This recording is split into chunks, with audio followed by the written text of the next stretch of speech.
probably have to be an agenda item. Next budget. Yes. Okay. And budget. Time is now 6 p.m. We'll call this meeting to order. You can all join me in prayer. Heavenly Father, please be with us. Surround us in your love and your grace. Guide us through this meeting and through each day. Lead us to see what is in the best interest of this city. We ask for your protection for our citizens and especially our children. Please be with our police, our firefighters, and all first responders that give of themselves to keep us safe. In Jesus' name we pray. Amen. Pledge allegiance to the flag of the United States of America and to the republic for which it stands, one nation, under God, indivisible, with liberty and justice for all. Honor the Texas flag.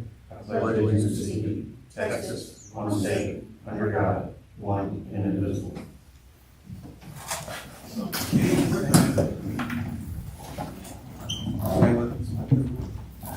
Record reflect that one council member, the mayor's absent.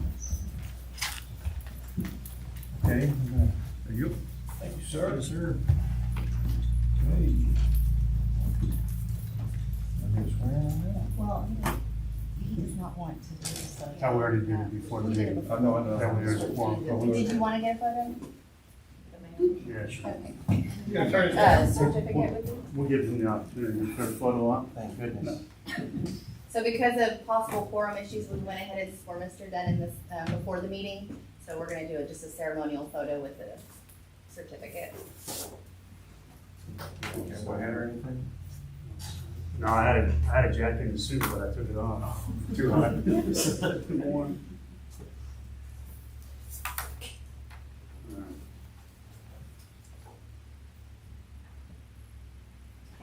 Thank you very Rabbit ears down. What's that? Can't believe you put them rabbit ears up behind his ears. Those are real ears. On your fingers and stuff. Okay, welcome aboard, Mr. Dunn. Glad to have you here. Thanks for having me. Okay, we're gonna move on to public comments. Looks like Mr. Terry. You wanna wait for your item, or you wanna do it first? It's up to y'all. It's up to you. We can wait for your item. Okay, and Mr. Page? Okay, you wanna wait for your item as well? Yeah, I've got one, Okay. unfortunately.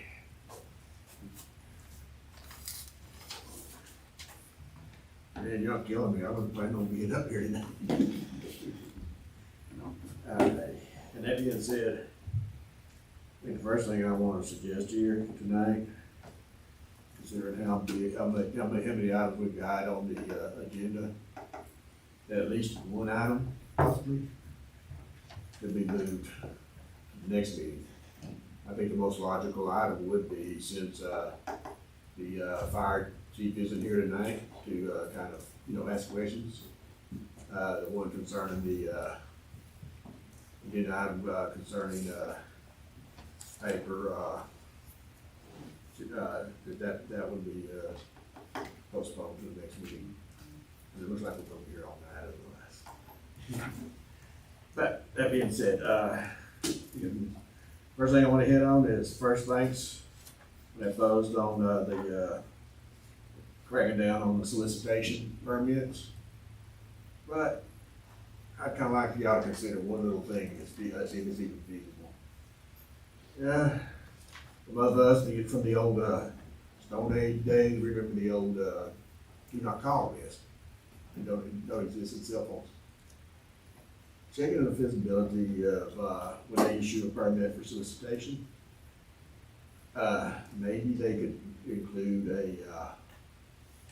a street address list of people that, don't want to, a do not knock list. And even if they expand it to times of the day. Cause like my schedule, sometimes I'm there I'm in bed from 8 till around 11 or 1 o'clock. To the point where I had to I've had to disconnect my ring doorbell because even if they don't knock, they set it off. Got that one.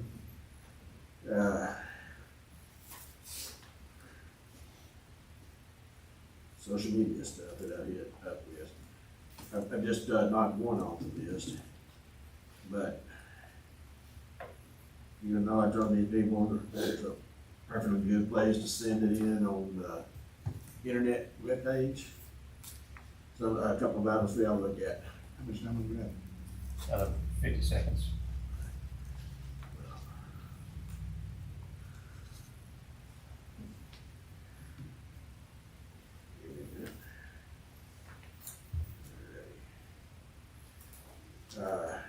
The idea, look into the idea, I think it's a good idea, of, possibility of writing up an ordinance, or work on one, for, something relatively new these days, electric bicycles and scooters.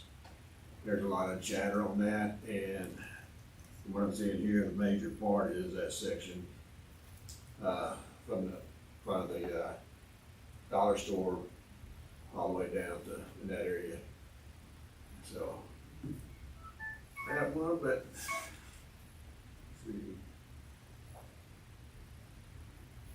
And I think that's better. Okay. Thank you, Dave. Okay, looks like that wraps up the public comments in that section. We're gonna move on to consent agenda, A, budget report, June 2026. I'll motion to approve consent agenda. Second. All in favor? Aye. Record reflect, the motion carries. Move on to fiscal year 2027 budget workshop. No. I believe the floor is yours. The floor is mine. Unless Cliff wants it. I'll make it quick. Should Not on only be, budget. should only be an hour or two. You only have 3 minutes. 3 minutes, okay. I've prepared a slideshow, finished it about 10 minutes ago, no, maybe an hour ago. So if you can go to,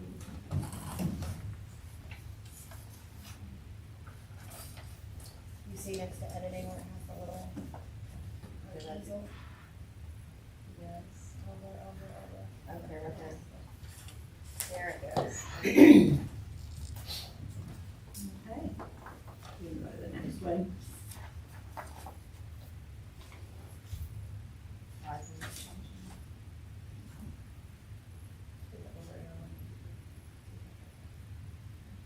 That's it, that's my budget report. Okay. Oh, Well, it's perfect. going to every page on my screen.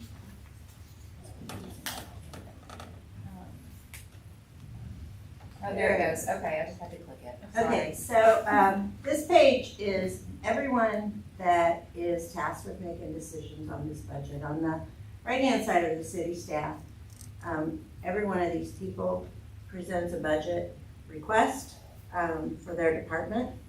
And, they are discussed with myself, with the I'm the finance director, with the city manager, and then we now are bringing it to you.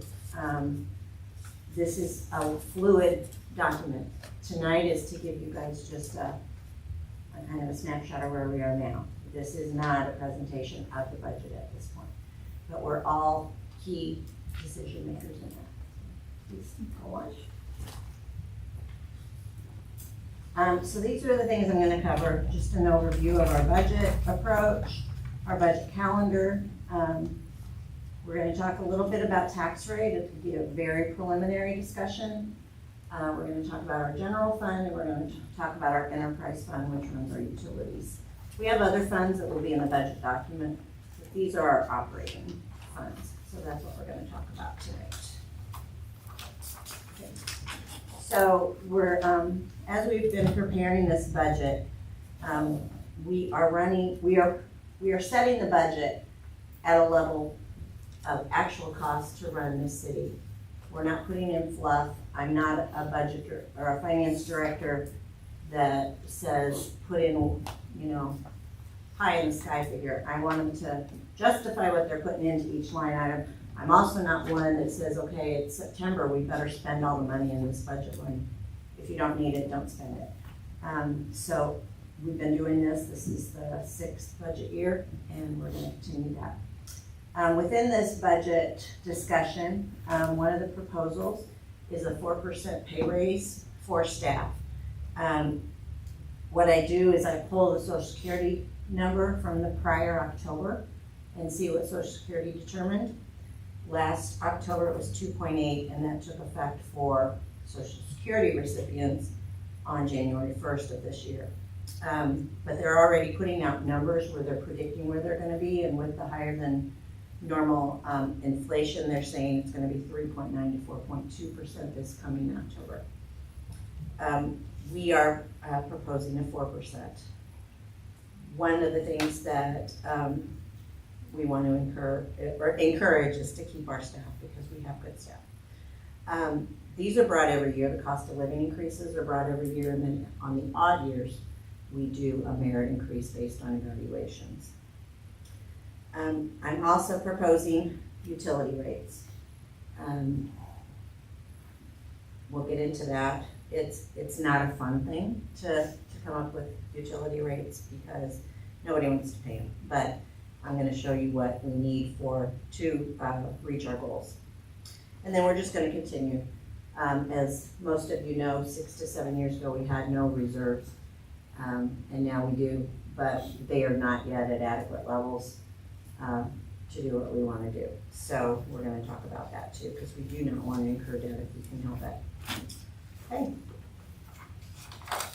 Our budget calendar, this is dictated both by the county and by our own schedule for meetings. So on August 1st, I will receive numbers from the county that are certified taxable numbers. I don't have those yet. So the numbers I'm gonna give you for ad valorem tax and general fund revenue from that are very preliminary. They gave us a preliminary number in April, and they don't certify the number until August 1st. So please remember that as I'm going through this. On August 10th, at our regular meeting, we'll have a public hearing on the CCPD budget, and we're gonna take a record vote on tax. That record vote is often confusing. What we're doing is telling the county and our residents, this is the highest rate we will possibly ask for. You are not setting the rate at that meeting. You are just saying, we're not gonna go past this. So when I bring you a rate, no, it's not carved in stone. That isn't until the September meeting. But it's just confusing, the way the wording is. So I just wanted to give you the heads up. And then we'll set the dates for the public hearing for tax and budget. And that will then be held on September 14th. We'll have public hearings at the beginning of the meeting on tax rate and on the budget. And then the council will vote first on the tax rate and then on the budget that's proposed. And then we have until the 29th to get it to the county. Okay. So as I've probably already said 5 times, the numbers in this presentation tonight are preliminary. I don't want anybody to leave here saying this is the tax rate that Richwood's going after, or this is the bottom line that Richwood's gonna see in their budget. These are numbers given to you to give you an idea of where we are. It's my rudimentary calculations. It's not the county's calculation. They put a lot more into it. So just remember that. We also don't have all of our information for our expenses. We haven't yet to get our insurance premiums for either property and liability or for health insurance.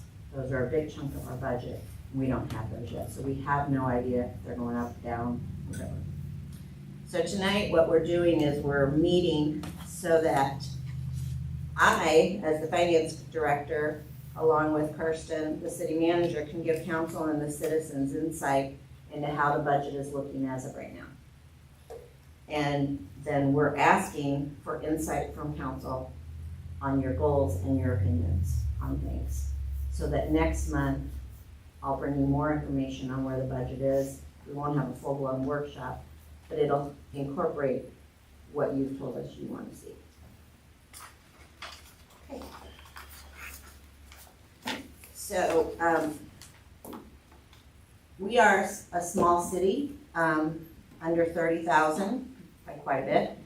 So, the state allows us to go up 8% on our revenues on properties that were on the tax rolls last year. So for a bigger city, they can only go up 3.5. And the reason the state does this is because they realize smaller cities are more reliant on property tax than bigger cities that have sales tax and other forms of revenue. Property tax makes up over 72% of our budget. So we are very dependent on it. So every year I come and I tell you what that maximum rate is gonna be. Again, this is my very rudimentary calculation. But if you look at the two columns, it shows where we're at right now.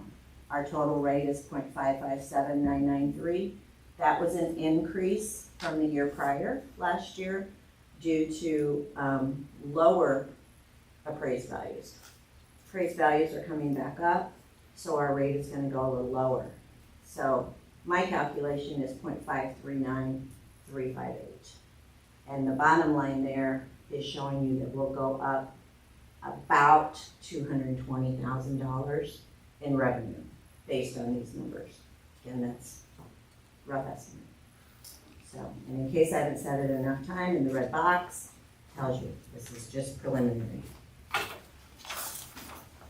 These are just some graphs to give you a visual. The top one is our assessed values since 2022. And you can see they've gone up every year, but last was a slight drop, but this year they're up. The bottom chart, the dark blue, is our debt rate, which is a portion of our tax rate that we have no say in. It's calculated based on the taxable value of properties to give us the requirements to satisfy our debt requirements for the calendar year, or fiscal year. The lighter green teal is the portion of the tax rate that will go to the general fund for maintenance and operation of the city. And then that bottom number is the total tax rate. Does anybody have any questions yet? Kind of rattling. Okay. So right now, with calculations I've done, this is where we're looking at revenue for the general fund.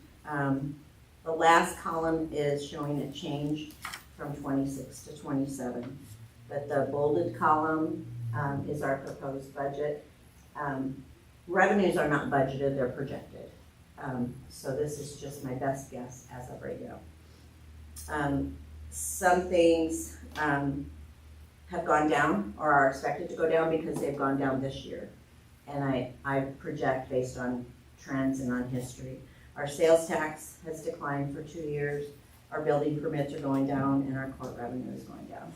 So even though I look to see the property tax going up, with those other things going down, our revenue is only going up about $18,000 as it looks right now.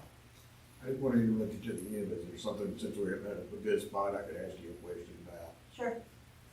One thing I've noticed here is you mentioned license and permits Mhm. are down. Mm-hmm. One thing I've noticed since I moved here is we probably need to get the city more involved, police department, our code enforcement, police officers. If you see something, say something. On more than one occasion, when I first moved here, I had a neighbor, I've had it for a month, had a dumpster out front.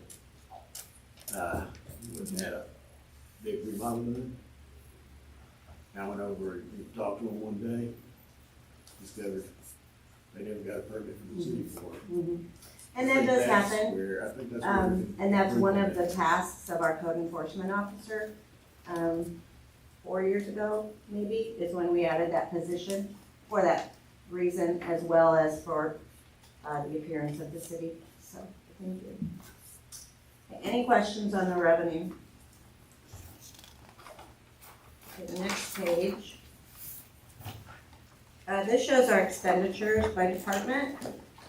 And in the last column, if it's green, that means we have cut expenses. If it's red, it's gone up. The only one that's gone up right now is the fire department. In my budget right now, I have the pay-per-call included.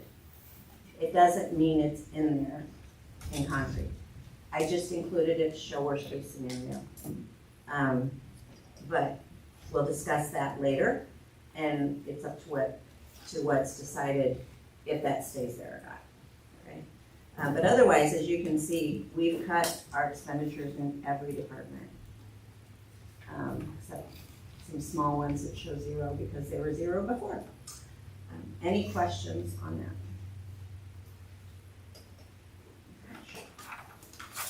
that? Okay, the next page, just some items of note on this budget as it sits now. As I mentioned earlier, this includes, we haven't gotten our, what's the matter? I'm not, I didn't, there, is that it? No, You need to go back. it should say general fund expenditures, items of note. You're giving away all my I stuff. didn't even hit them. Keep going forward though. That's where you're. She's showing all my secrets early.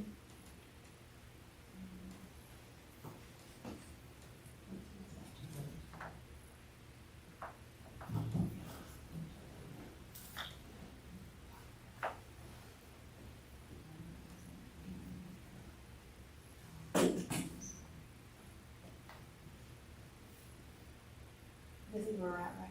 Yes. Yes.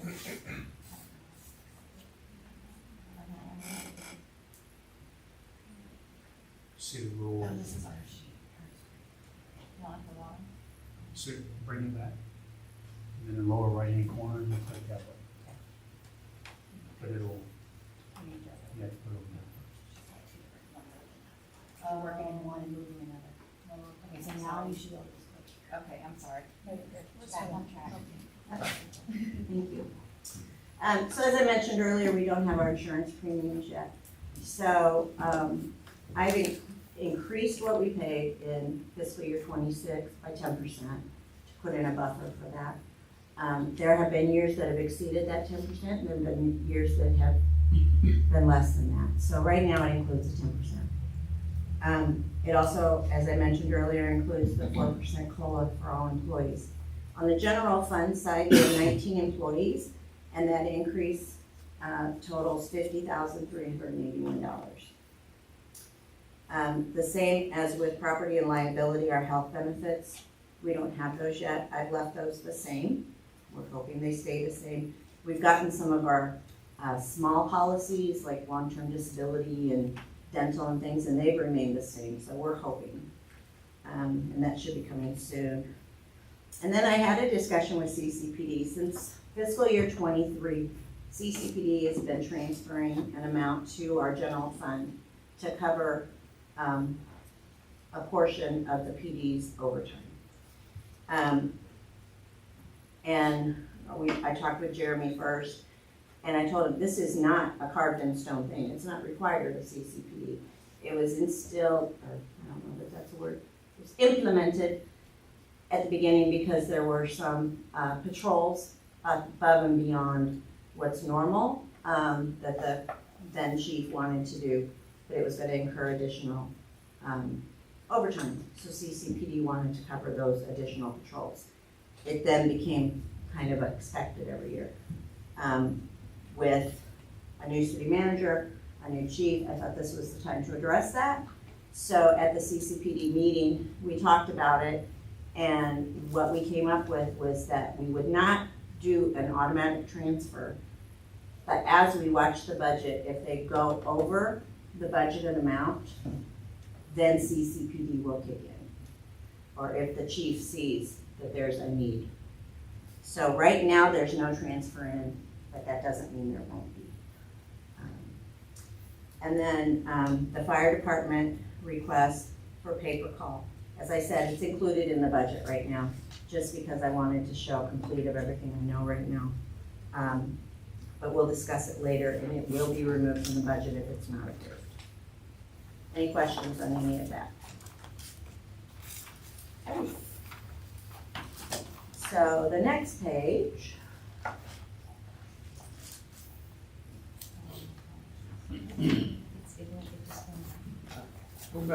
Go back to the fire department. I do have a question about this.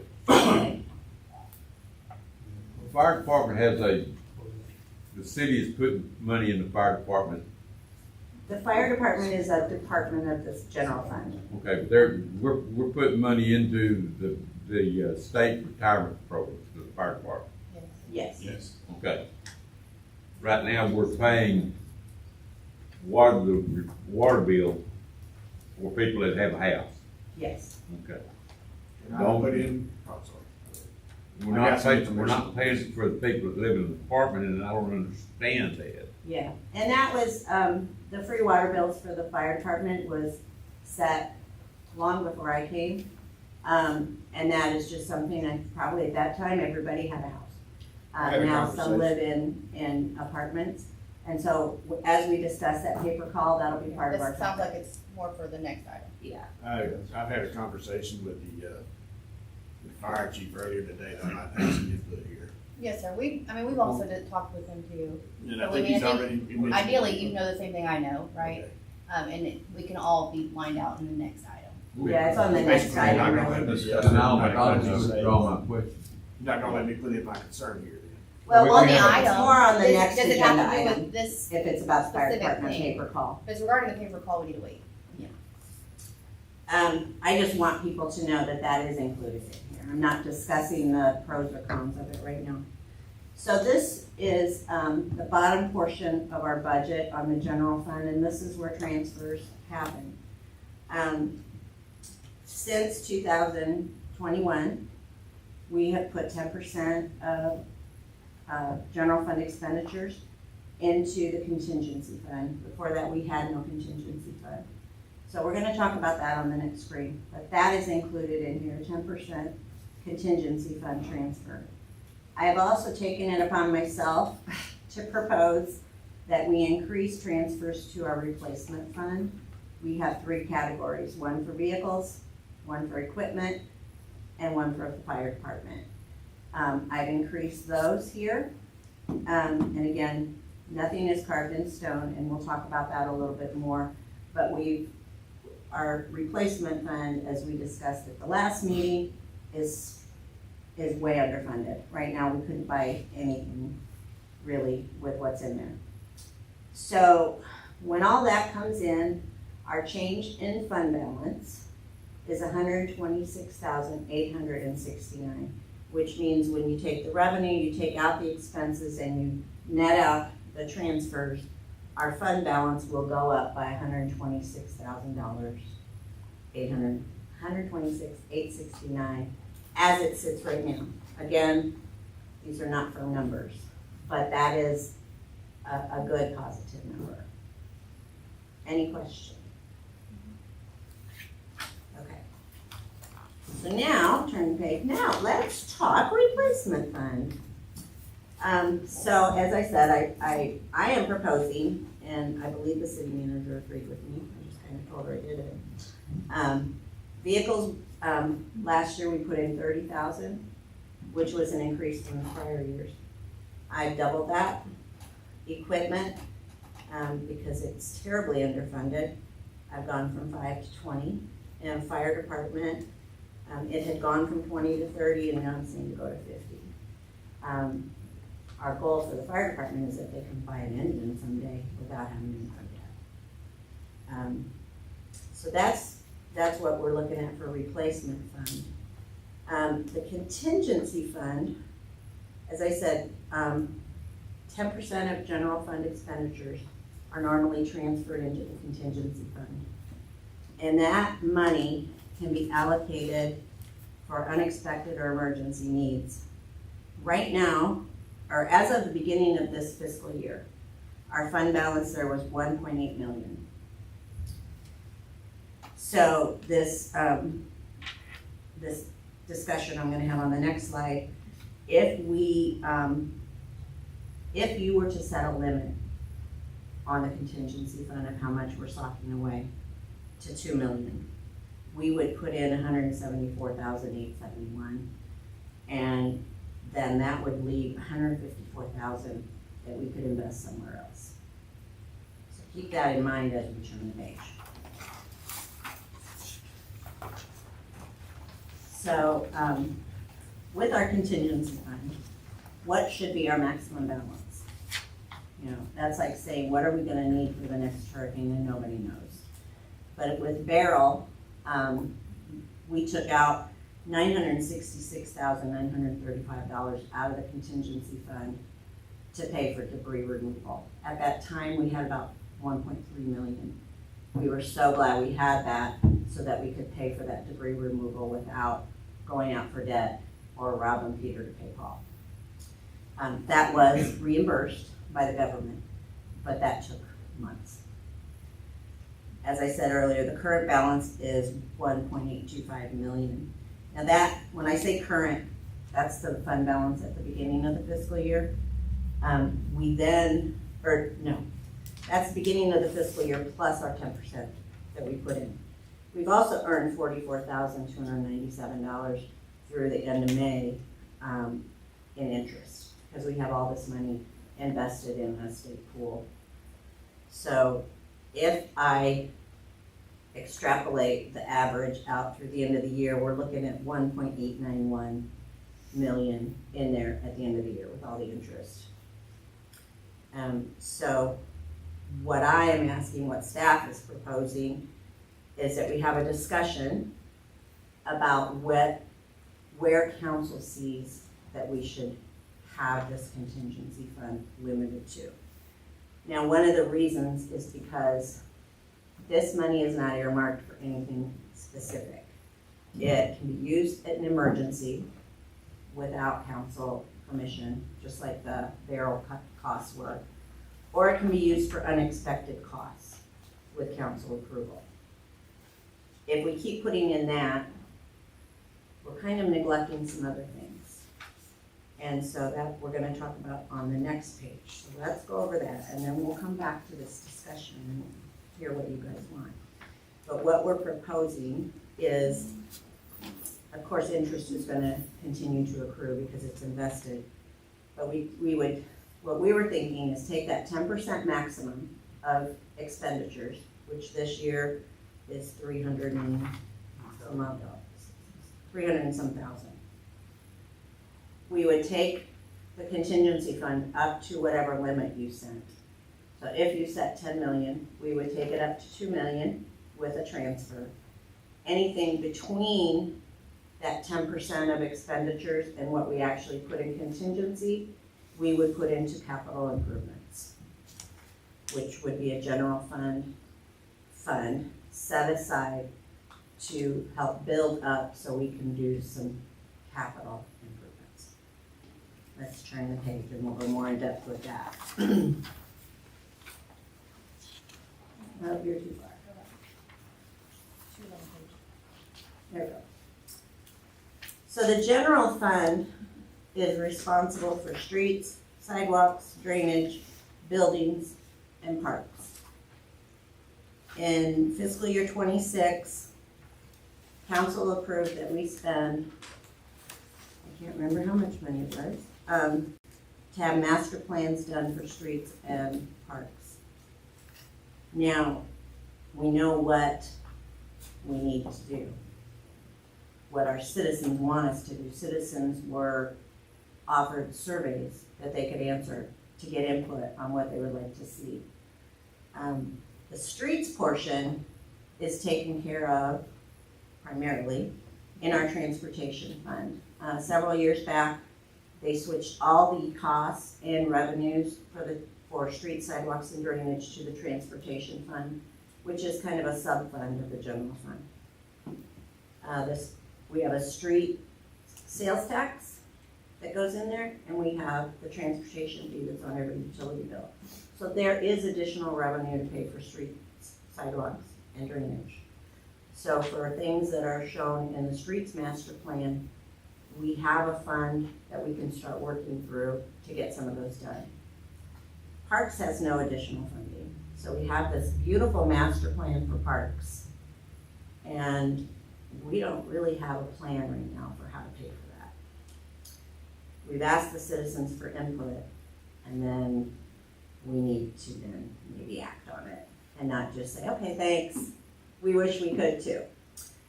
So if we could set aside material amounts each year, we could start identifying projects prioritizing them, identifying them, and start building a fund to pay for them without incurring debt.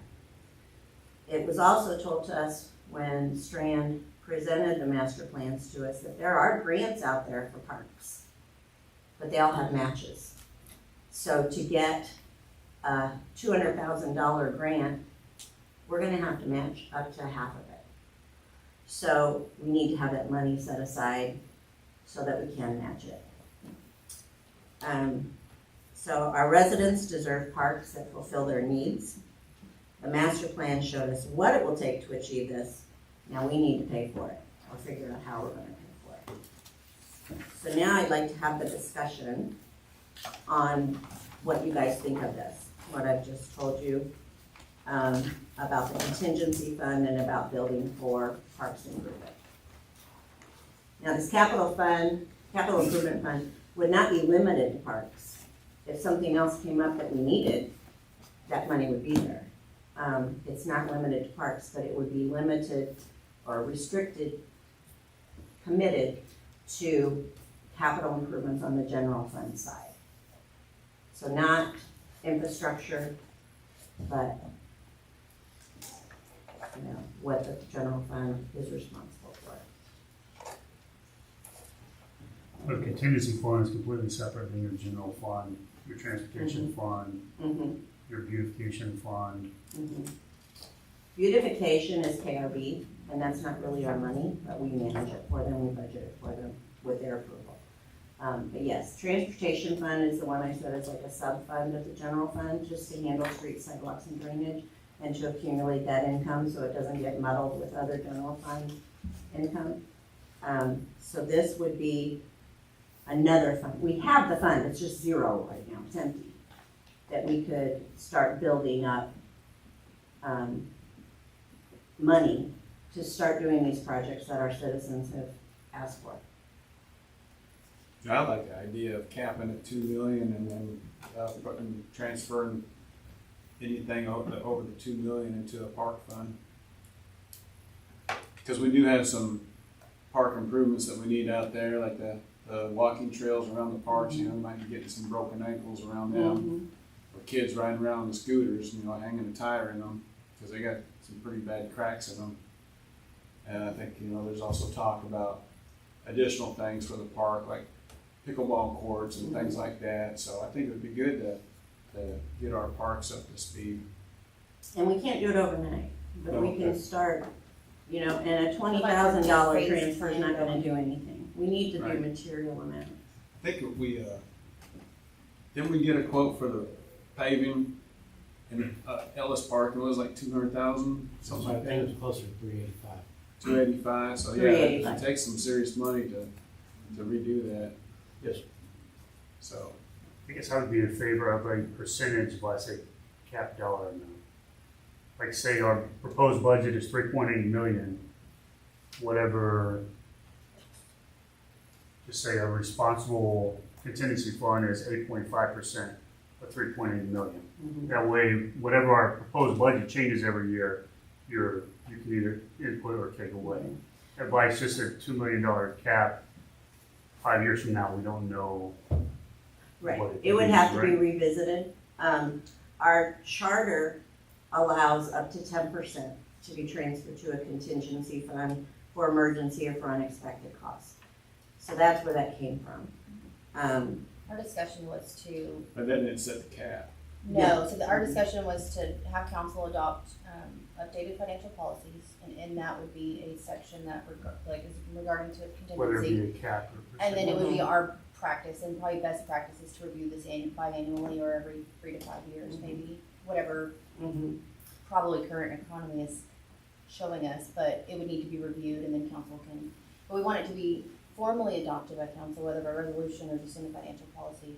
That way we have a clear path.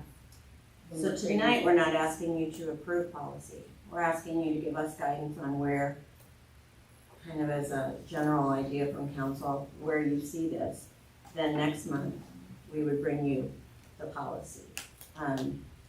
I think if we just verbally said, yeah, this is our idea, it doesn't protect future years. It doesn't protect that money. If we have it in policy, it's a working document. And yeah, whether it's percentage or flat dollar amount, What do you think a responsible contingency fund looks like from a taxpayer's perspective?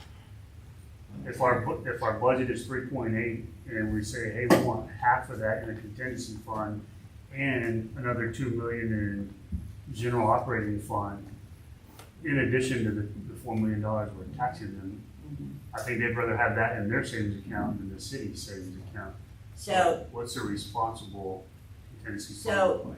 GFOA, which is like my, my Bible, they say, and this is for cities across the US, that you should have working capital of up to 2 months. Okay, that's just working capital.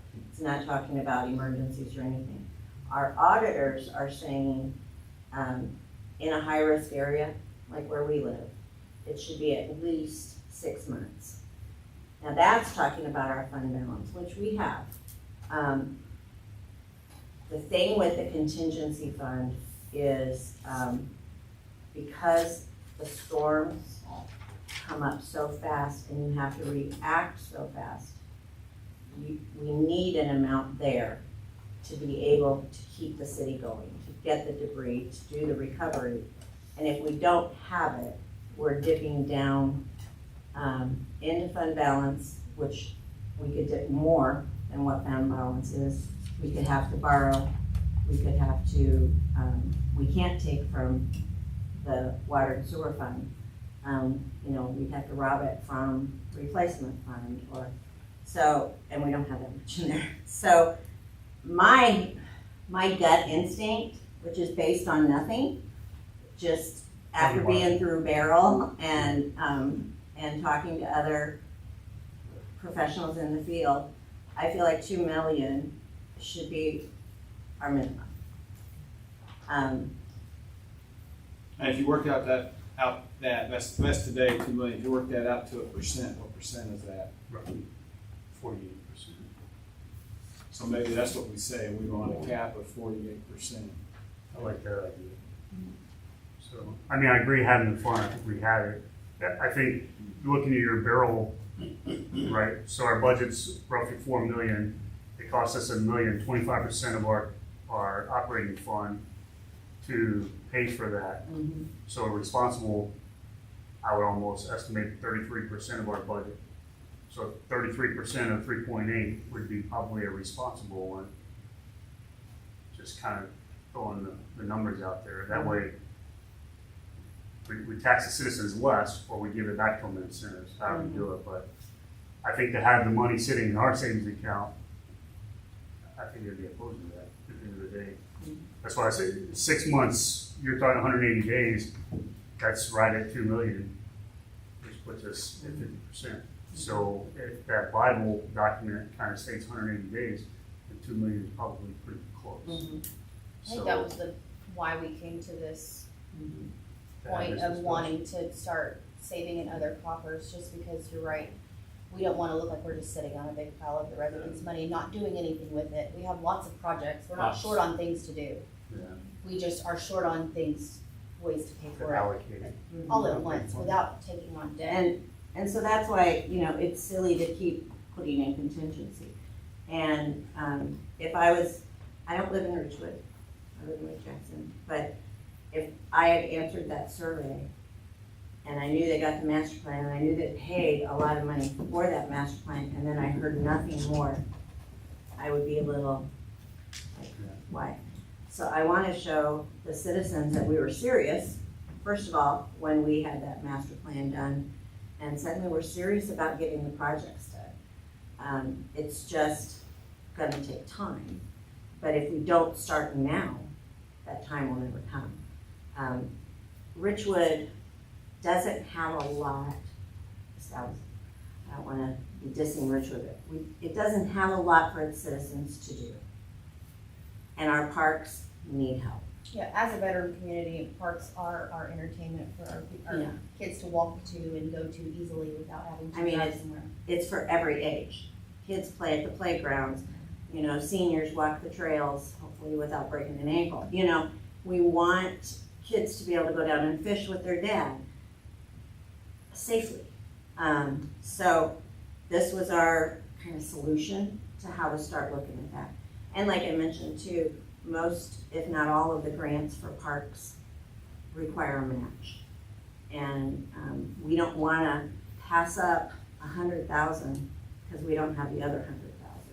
I mean, I'm just throwing that figure out. I don't have no idea what these grants, dollar amount is, but, and the money is earning a good rate on its interest. And contingency, I mean, you guys can decide to take out a contingency if we have some kind of big project someday. You can decide to take out a contingency if something on the enterprise side fails and we need money. We just can't go the other way. General fund can't take from enterprise, but enterprise can be given money from general fund, if that makes sense. Enterprise is the water and sewer.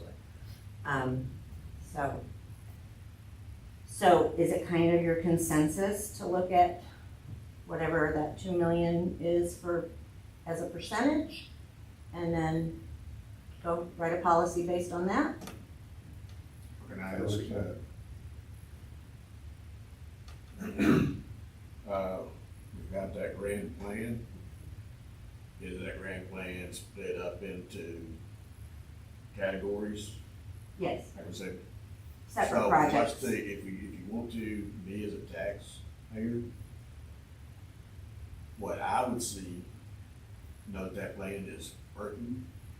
It's kind of like what we just saw here with the abandoned homes, where everybody all of a sudden you see all the rest. Well, if you were to concentrate on one area at a time, try to spread it out. For instance, like you're saying, what you're seeing the biggest problem right now is parks improvements. Let's get that fund now. Let's all the citizens see those parks improvements. And then when the dust gets going good and this kind of stuff out, let's move on to sidewalks or, in other words, instead of trying to do this big grand plan all at the same time. Yeah, and that's what we're saying, that if this fund could build to a point, we would work with Cliff and the city manager and council to prioritize the projects that have been identified. And then as this fund built, the first priority could be attacked. And then we could go on. And improved parks are gonna improve values on homes. It's a win-win to have better parks, so. Could you not improve the parks now out of the contingency fund? If the sidewalks are broken and you have these issues, is that not an unexpected cost that we could be using that money for? It would just not be available then for an emergency. But we're putting money back in it. But over the next year or few years, we're still putting money in it. Why are we waiting to fix stuff? We have a contingency fund that has the money that we could use to fix the parks now. So I think part of it we were trying to get the master plan done, which was just completed last. Well, I understand, but it goes Right, back so to we're at his- that point now. It where goes we back need to his decide. point. If you start doing little things and show the community, hey, we're fixing it, Agreed. instead of doing all at one time. For the track, for example, part of the Parks Master Plan was to completely tear it down and then even reshape it. It's gonna be a completely different shape. So we need council commitment that by us doing that, we're also gonna invest in the rest of the improvements because we don't need to change the whole shape of the walking path if we're not gonna do the things that go inside of it and the rest that comes along with it. So that's not a bad idea. And council could decide if that's something they wanna do or even pull the fund balance however they'd like. We just need to know that this is also council's priority to move forward with this. So let's work on. Which it hasn't been brought before, that's why. I'm just asking because we're being on the HOAs out there. That's what we've done is we've done little things and tried to show, Yeah. hey, you're paying these fees. Right. We're fixing little things at a time instead of waiting to build up a bunch of money to do one thing at the whole time. Right, So which is if- kind of why we're wanting to show that we're wanting to do that also. Unfortunately, there's no Band-Aids for it at this point. Okay. there's no little It needs things. complete I just asked. down at the sub base and reshaped. Okay. But that's why. I want to show that we're. And knock on wood, and I'm not even gonna say the word, but those things that come out of the Gulf, we don't know what's gonna happen. Agreed. And Beryl was relatively small compared to how some can be. So if we spend $1 million on Beryl, 2 million may not even be enough, but at least we'd have that buffer that we could weather, play on words, weather the storm. I Well, was we got saying, that money back, right? if we got sit that money here- back. But that saved us from But going it's- in debt to get there. Yeah, it Right. took about, well, we haven't got all of it back yet. We're still waiting on a small portion that'll go to, But because we were under general a certain threshold is why we got it back quickly. There's other cities that went above that threshold that are still waiting. Lake Jackson has not gotten theirs yet. Yeah. We got ours, it took about close to a year. So I think the whole thing is we've got this contingency fund, the cup is just about full, which Yeah. is the 2 million, let's just say Right. 2 million, 7%. The cup is almost full, and once the cup starts overflowing, what we wanna put that in? We wanna Right. put that into parks. That's a Right, very that's good what- analogy. That's what we Yeah. want, y'all, Okay, we- your guidance on. Could we probably get the, city council right now to make a commitment to one thing that actually will solve two problems that the city's complaining about right now? We've got a problem right now with electric, bikes and scooters, everybody's complaining. We got a problem with the parks. Let's combine the two, and if you buy a scooter, place a bike, right somewhere in one of these parks. Once we figure out I mean, the half of plan's this done. money, then we're gonna figure out what we're gonna do with it. Right, yeah, that's not really the agenda item tonight. We paid the money for the plan. It's a wonderful plan, so now we just have to figure out how to pay for it. So what I'd like to move on, because I don't wanna keep you guys here till midnight, but thank you for your input. So we will take your guidance that you've given us, and we'll come back next month with a policy that hopefully you'll be happy with. Go on. No, this is just guidance and then we'll keep working on it. So, You Any got what other you need from comments us on that. we just wanna make sure we're not going up the wrong tree on Yeah. When are you Savings. gonna present the final budget? It's presented in September. Okay. I'll bring a, It should have a something. I'll bring a August. better one, a more accurate one next month, once I have values and insurance premiums and things. But the actual proposed budget will be approved hopefully in September. Okay, anything else? You got what you need from us, right? I believe so. On that topic, on that. Guy, did you have anything you wanted to add? No, sir, everything was good, yeah, I agree with, the cap hit for 2 million, that way, I mean, I saw what we went through, with Darrell, so, we need to be above that, so the 2 million, we'll put us above that, and, like we were saying, anything above that's gonna go back. Yeah. So, Okay. we'll have. But your the feeling funds right there for- now is that the tax rate's actually gonna go down from last year's tax rate, even though if we've got more Assessed values are up slightly. excess value, so your property value went up, the tax rate's gonna go down, so across the board, we're still gonna end up paying more individually, About the same. about the same. Okay. Except that, well, we can, existing properties can pay up to 8% more. The new properties, there's no base value, but that's what the rate calculation is calculated on, that you're making 8% more, up to 8% more on, existing properties that were on the roll last year. And then you add to that the new properties.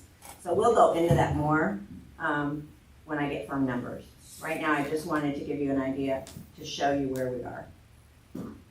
Anything One else? thing I ask is like, when we do the last budget, when we vote on the budget, I would like to see, what you want, which is, I think is what you're working on, Mhm. and then also Options. a value that would be, okay, this is what everybody's paying now, like a flat rate Mhm. value. Yeah. Flat rate. I'll show you value. options. Yeah. I'll bring that'd be options. And we'll show you how that affects the bottom line and Right. what, and I think last year what we did was, is we gave y'all that amount and then council as a whole said, well, we wanna see that bottom line, our fund balance go up by 100,000, and so we brought you that rate, Right. and that's what was adopted. We'll do the same thing when we get clear, after August 1st. I'll we'll bring you give that. options. I just can't really give you a lot of options now because they're pointless, because I don't have the firm I'm values. just giving the guidance. Yes, sir. I appreciate it. And I knew you'd be happy talking about the limit and the contingency, because you're the one that brought it up for your stuff. Okay. Different topic now. We can go on. So, last year, well, let me go back 6 years. When I came to work at the city, I could not believe how antiquated and archaic our software is. I've learned to make the best of it. I have to export all my data into Excel and manipulate it in Excel because the system can't do it. For court, it's a separate software. So we have to manually put things in to our operating system to get it right. I spent, just this month, I spent 2 days trying to get that right. It's just a very cumbersome, awkward, horrible system. That's my preface to this slide. The first 2 years I worked here, I don't know how many times a day, Laura would hear me yell, "I hate this software!" So, And I will say, when we first switched to this software, it was under the guise that they were going to create a court module for us. And when that time came, they said, "Oh, we're not gonna do that. This is why we're in 2 different systems." So right now we use software called Polaris. It's based out of Utah. It was brought to us by a previous city manager that was from Utah. And so all the canned reports that would be great are for Utah. We're their only Texas customer. So I can't use any of their reporting. They handle all financials, utility billing, payroll, accounts payable. To use Polaris and to be able to take online credit card payments, we have to use Express Bill Pay. It's owned by the same company. We pay them service fees averaging about $900 a month. That's not the fees that credit card companies charge us. That's just what Express charges us to process our cards. So that comes up to about $11,000 a year. Then our court software, it's going up every year because we're on a year-to-year plan. And it's $10,836. As I said, it's not integrated with our operating system. Everything has to be done manually. So right now, It's a great system. I really like it is a good system, but, so we're paying $31,697 roughly, because that Express Bill Pay fluctuates. We got this software in 2018. It's got a module for asset management, which does depreciation, that I don't use because it's so cumbersome, and I feel like I'm an intelligent person and I can't figure out how to make it work. And whenever I call support, they say, "Oh, we'll just do it for you." I try to get support to work with me. It's hard. They also have project management where, if Cliff's gonna do a street somewhere, I could set up a project, all the costs would be accumulated. I asked them to train me on that, and they said, "Oh, we doubt you'll be able to use this. It's so cumbersome." So I pay for our auditors to do our depreciation. It's part of their fee, so I don't know the exact cost. As I said, I have to export everything into Excel and do all the manipulation there. The budget report you get every month is an Excel report because the one that the system spits out is garbage. As I said, we have to manually transfer all the court financial transactions, and we have to use Express Bill Pay. And it's housed on our server, so if there's time when we can't get onto our server, we can't access it. Newer softwares now are all cloud-based, so you can access them anywhere you have internet. I did a class through GFOA on how to help pick out ERPs. They're called ERPs. And they showed a picture of one from the 90s, and it was Polaris they were showing us. Or it wasn't that name, but it was the same look. I mean, it's just very unique. So last year, Kirsten and I demoed 3 or 4 different softwares, and we settled on FundView. It's based in Texas, it's cloud-based, and we just really liked it. The previous city manager didn't want us to bring it to council, so it kind of died there. But we thought we'd bring it to you this year. We would add a lot of efficiency to our system with having one system that includes court, has actual reports that I can write if I don't like what they have, but it's also has good reporting. Our customer experience would improve because it includes a city central portal where residents could go on and see their billing information. So they would have instantaneous access to their utility accounts. We can also, it has a lot of notification capability, so we could surely save postage. Right now, we mail out postcards once a month. It's about $800 every time we mail those, plus the cost of ink and cards and things. If we could do something, which this is a talk for another day, but to start getting people moved to an online statement, which this would allow, because of the portal, that would save us a lot in postage. Late notices, we mailed them today, that was a couple $100 for postage. Those can be go through notifications. If people have high usage, a lot of things, it would go through these notifications. They would process our credit cards, so we wouldn't have another third party processing credit cards, so it would eliminate that $11,000 of fees. We would still have the discount fees that Visa, MasterCard charge us. Can't get away from those. But it would eliminate what we paid Express Bill Pay. And I can't promise this because I don't know yet, but it may even, right now we charge 3.5% for credit card transactions. We maybe could reduce that. I don't know yet, but just throwing that out there as a nugget. It would also include a code enforcement module. We've really been pushing code enforcement lately with good reason. And she's kind of flying by the seat of her pants in a lot of ways. So this would have a module that would incorporate her into our operating system for transparency between staff. It would integrate it into our costs when she incurs liens or things. So I think it would make life easier on her and on me. Any questions so far? So the next page. So it's module built. So Kirsten and I went through and picked out what we would want. And of all the modules we would want, there's a few that we would add, like the code enforcement, the notifications, and court.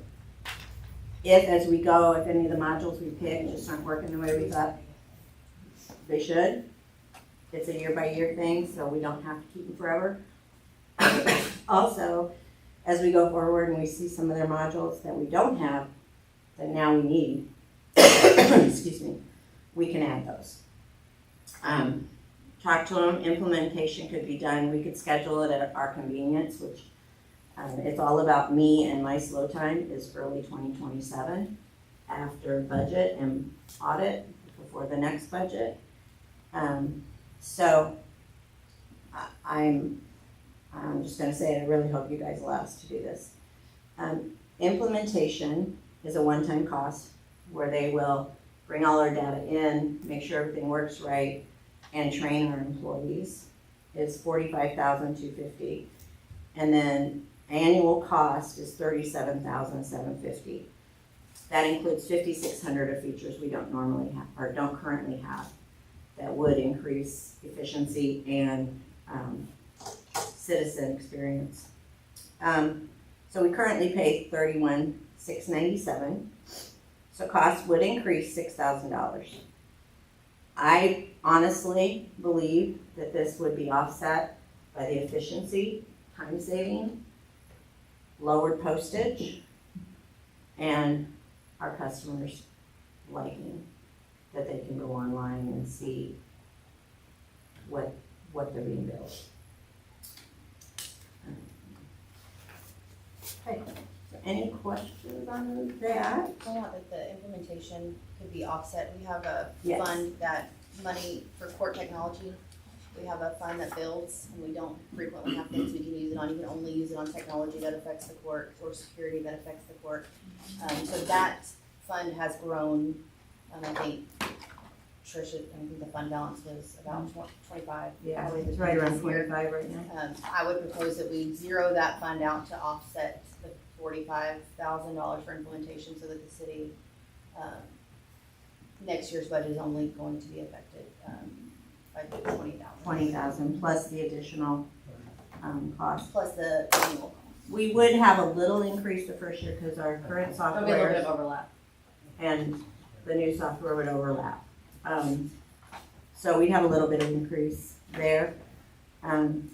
But honestly, well, I mean, when I went, I call it my dark period, when I was gone for a few weeks in Lake Jackson, I used their software and I was actually happy to come back to Dolores because theirs is so awful. But it took me about a week. The honeymoon was over and they heard me yelling again at the software. The software is so unuser friendly. You have to open 10 different windows to get your answer because, you know, you click here, you can't just keep digging down. You have to, it's ridiculous. Their customer service is in Utah, so you can't call them until 9:30. There's been times when we have billing or payroll issues, we have to wait until we can get hold of them. So are you asking for approval now, or are you asking No. to put it in 2027 budget? We'd like to build it into the budget. We would Just like wanna to get guidance if you guys would approve a budget with this built into it. When you're talking efficiency and you're saying you're doing things in a couple of days, does the new software cut that in half? Are we talking a couple hours? So what she's talking about, for example, is the court software is separate, so every day the clerk has to go in and enter a receipt into Dolores as if she's a customer, but she's the court customer. And she enters in all of those payments that the court took that day. We're also on a different billing system, so when she gets credit card deposits from the court, they don't match up with that day's receipting. So I actually took half a day last week trying to match them for her because I can see the back end of the court. And so it's just, it never matches completely. And the reason is because she took a payment on June 30th and it didn't hit the bank till July 1st, so it was messed up her whole months of reconciliation. So is that process gonna, is it It'll all be an hour? Is it, I mean. Yeah, it'll be- It'll all be one efficiency-wise, is it- system now. I'll If I didn't have to deal with court, I could. I'll put my I- green stamp on this. I've dealt with this system. It's paperwork is literally. Well, that's what I'm saying, if it's gonna save that much time, the six grand's gonna be paid for in no time. Yeah, right now, if I didn't have to deal with court deposits, I would have the bank reconciled in 1 to 2 hours every month. And this month it was worse because I was gone a few weeks, but it took me 2 full days, plus her time, plus, the month before, Lori's been out with injury, but, it took her a day to help me. It's every month. And we never balance the court. Like I said, the court system's amazing, they're amazing, it's not anything, I'm gonna be sad to lose them, but we need to be all inclusive, especially for code enforcement. Right now, what our code enforcement officer does is basically goes and reports a concern on what she sees, the same thing a resident could do on reporting a concern, and then she tracks what she's doing through there. So it's very inefficient, this system will be incorporated to where she can do a code violation and take it all the way to enforcement to where it goes to the court, where it files a case with the court, which it's not now. She has to then create a complaint and then file it that way or go, so it's, A lot of paperwork too.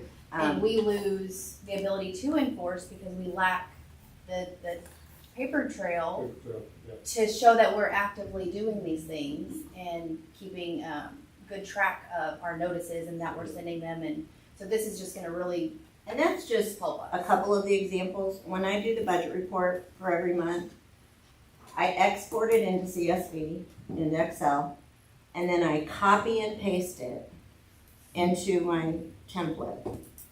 And so it takes me a few hours versus saying, I want this report for this date period, it's done. And those are just examples. It's everything. If I want any kind of information or data, it takes me hours versus minutes. Yes, and this is why we wanted to They present this shouldn't be last year having to because extract it stuff was. to Excel to create a file that Right. software's already doing. Well, then that leaves room for error and manipulation. That's not coming Yes. straight from your system. If Yes. you don't have transparent, trustworthy people, that leaves that human error there that we don't want to see.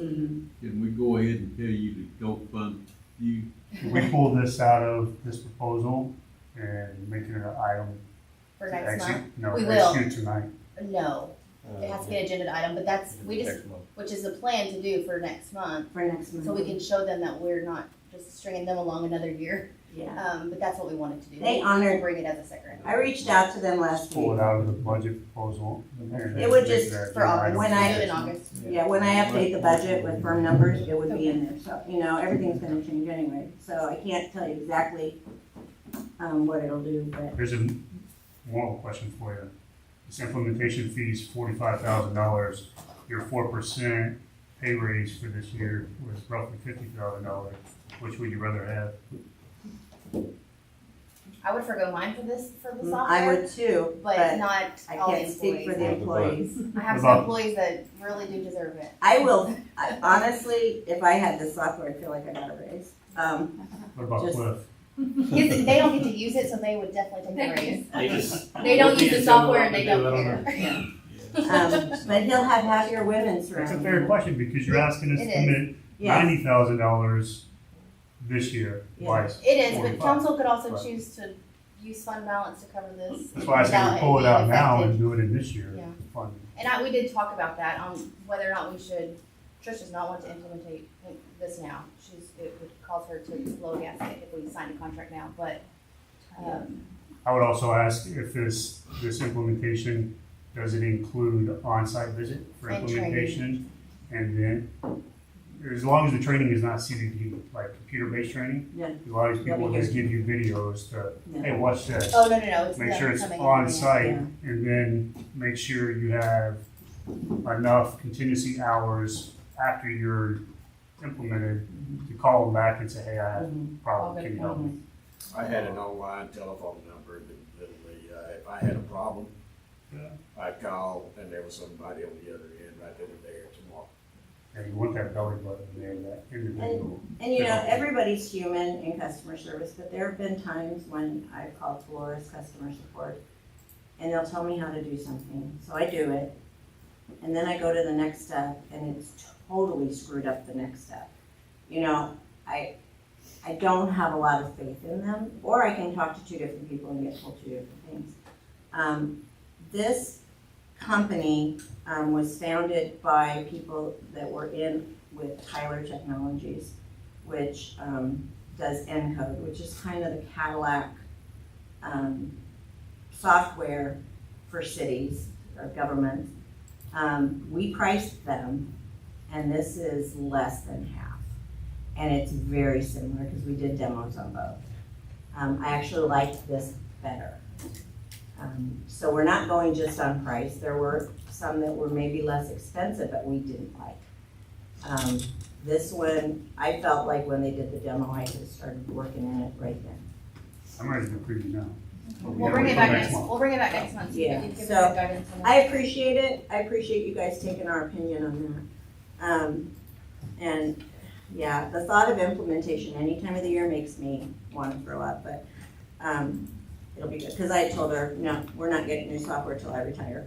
But no, it'll be good. I want to leave this city when I do retire, whenever. And I will say, after you sent Trish on it's Thursday, just so y'all know, and she threw all this together for me in 2 days. So I really appreciate you doing that, Thank you. because it was just a random, like, hey, Trish. She was walking out the door, she goes, I want new software. I'm like, okay. So I called That them was the next after I day. spent. And they half are the day. honoring the pricing you gave us last year. Nice. Okay, let's move on to the enterprise fund. Okay, so, this is a summary of the budget for the enterprise. And this is based on current utility rates and requests on expense from Cliff and his staff. So right now, if nothing changed with our rates, we would be short $61,819.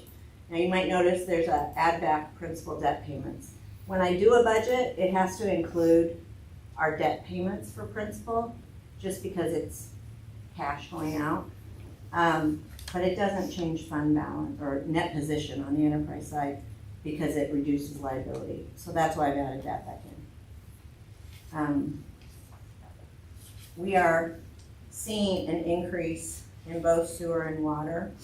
Solid waste, we're projecting to stay flat. So, we're seeing, right now, we'd be in the red. Okay, next page. So as I said, revenue shown is at the current utility rates. The payroll increase we've mentioned in the general fund would also be applicable here. There's 7 employees in the enterprise fund, and that would total $15,766. Health benefits, again, are shown at the current rate, and I didn't put it in the bullets, but insurance, property, liability, auto, all that, I built in a 10% increase. Last year, you might see that our non-operating income was much higher than we're projecting this year, and that's because to cover some major repairs, council had us transfer into the enterprise fund from general fund and capital improvements on utility capital improvements to cover those repairs of $170,000. About half of our water comes from BWA, and we're seeing a 10% increase from them this year, which totals $41,177. Cliff requested an increase in water engineering of $50,000 for CDBG engineering, which is a grant.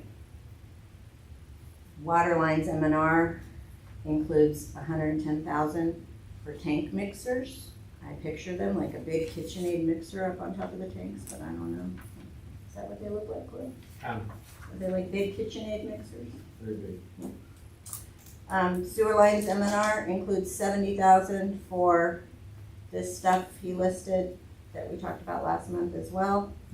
So $180,000 increased expense above straight operating. Any questions?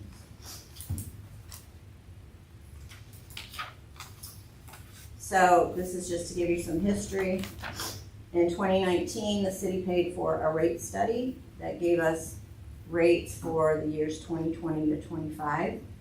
And these rates were made to cover 100% of all the operating costs, M&O, of the utility fund, 100% of the debt requirements, which is our bond payments that are under the enterprise fund, and then a 10% annual expense to be held for reserve, either for unexpected repairs or for future improvements. So over those years, I adjusted those rates somewhat due to unforeseen things they didn't know about, like BWA increases and things like that. So 2025 was the last year that we had their rates. We decided to save some money for a few years, so I've just been creating rates to propose based on those 3 goals of covering the M&O, the debt, and a reserve. We're talking about having a new study done maybe in fiscal year 28, but those studies are not cheap. So, right now, the enterprise budget, $34,000 is transferred to the I&I fund. That came from a 2019 rate increase that was earmarked for I&I saving. At the time, they expected it to be $70,000, but then when I came, I calculated and it was $34,000. So we've been doing that every year. And then the first year I was here, we paid off a note that we were paying $22,000 on every year, and Cliff asked that we continue to budget that $22,000, but to go to utility capital improvement. So right now, the budget that is sitting in front of you shows an 11.35% increase in sewer operation costs, a 4.2% increase in water operation costs, and a change in net position, which is like fund balance, of a negative $61,819. Okay, now the part I don't like. So these are, I am proposing, and I have to do this, to hit those 3 goals, we would need a 10.5% increase on our utility rates. So the column that is highlighted in blue would be the new rates. For those of you that may not know, the outside rate is for some RV parks that are up on 288B North. But the base is up to 2,000 gallons of water. Tier 1 is 2,000 to 20,000, and Tier 2 is over 20,000. Sewer doesn't have a Tier 2, it has Tier 1. Again, over 20,000. We're not expecting any increase in solid waste.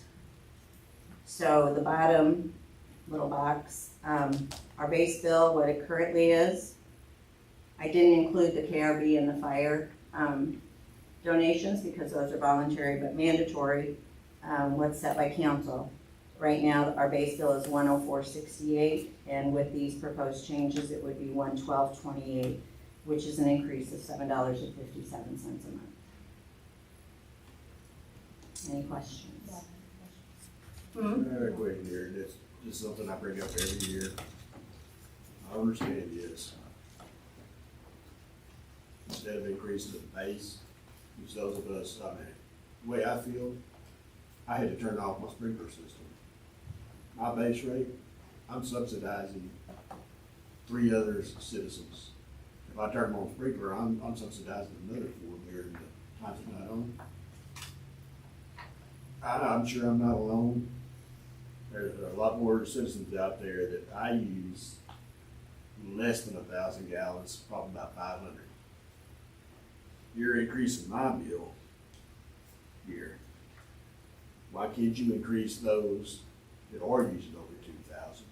Increase that base rate over 2,000 instead of your base, increasing the base rate. So set another base for 1,000 or less? Is that what you're saying? Either that, or I'm just suggesting right now, there is a, is it $1 or $2 per gallon or something, a gallon increase over 2,000. It's gonna go, if you use over 2,000, it'll be $6.94 to $7.67. Yeah, because I know What's there's, proposed? increase that instead of increasing it on us small users. I would go, I mean- I would go what you just So said. if you look at said the way three. like electricity providers do it, is if you want to say I'm a 1,000-watt customer, Yeah. you're gonna pay an even higher premium when you go over. You know what I mean?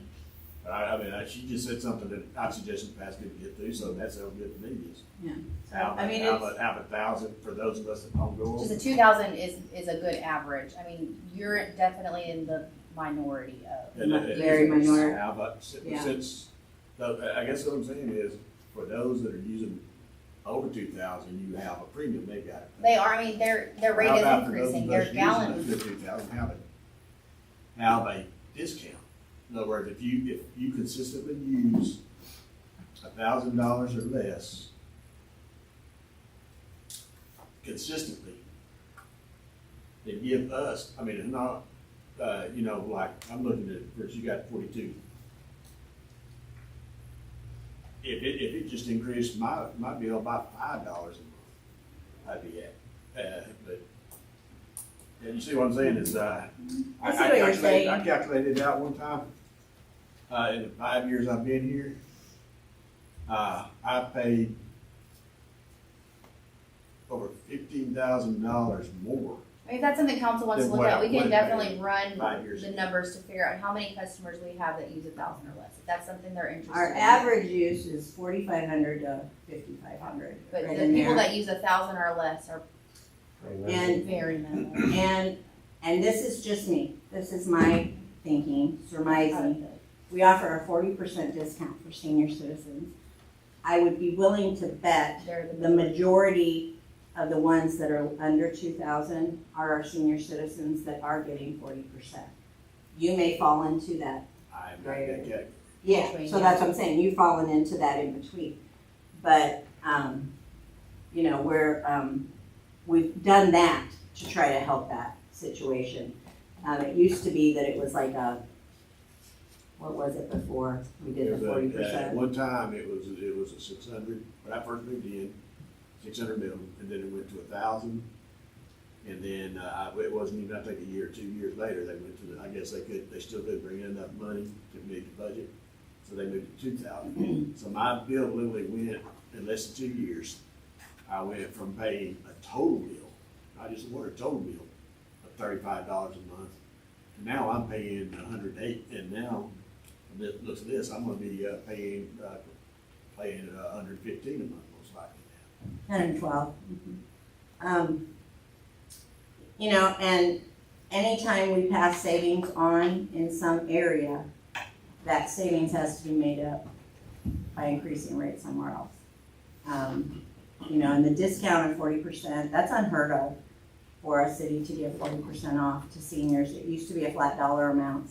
And I- 50 cents for water, and then sewer is only $15 Yeah. discount. And so I brought it to council several years ago, saying it's not growing with our rates, so they're getting a less percent. So that's why we went and, you know, we've gone to a bigger percentage than I think any city has. And So, I think the one proposal I bought a couple of years ago, and they were kind of receptive to it, but you know, is for me, in my case, where I've got a second meter.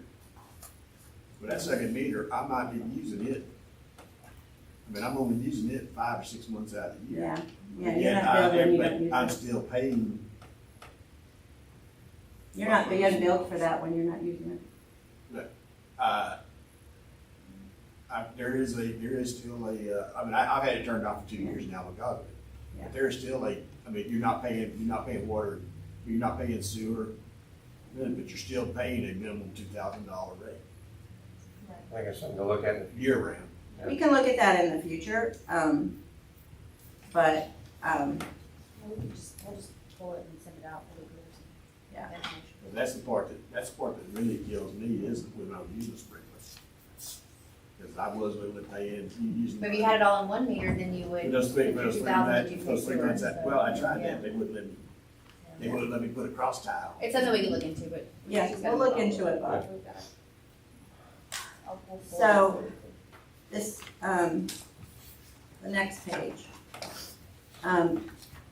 So 10% of operating expenses is $276,531 is the budget sits right now. We already have $22,000 budgeted for capital improvements and $34,000 to INI, so I'm gonna reduce from the 10% to come down to a desired bottom number, a desired change in net position of $220,531. With the proposed rates, our change in net position would be $218,679. Very close. I mean, and that, you know, fluctuate. Right now, we have net position of $580,000. GFOA again, they recommend a minimum of 60 days of expenditures. That's not taken into account, you know, because the enterprise fund's not handling as much of the emergency type stuff, but that would be $460,885. So if you look at that, we only have $120,000 in reserve right now. Last year, we did not fund the full 10%. So if we don't this year, that would be the second year in a row. So, now, go ahead and, let's see, what's my next? So the next sheet, and I just did this for your edification. The top, gosh, this thing. The top shows the rate I'm proposing at 10.5%, and what our bottom line change in reserves would be, which is at 9.93%. If we did a 5% increase, our reserve would be 4.62%, and if we went down to 3% increase, it would only be 2.69%. We would be covering the M&O, and we would be covering the debt, but we wouldn't really be putting anything away for future. Our infrastructure, he also has a master plan for that. And we do have some funds that money goes into, but not a lot. So, that is where we ask you guys for your input.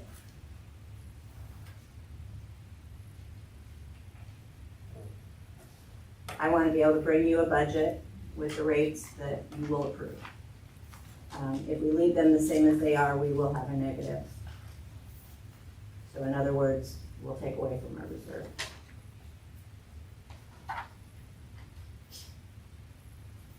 we will be, discussing our fee schedule as a whole next month, to amend it. And the new fees will be in there, because I have to have them approved before I can get a budget approved. So I need to have input so that I can set fees next month, so that we can adopt a budget the next month. And then, I don't know how this is gonna change with the software, I guess our timeline would stay the same on reads and everything, but keep in mind, we're gonna present it next month with the rate we get guidance on. It does not go into effect until October, and the residents do not see it on a bill until the bill that's due in January.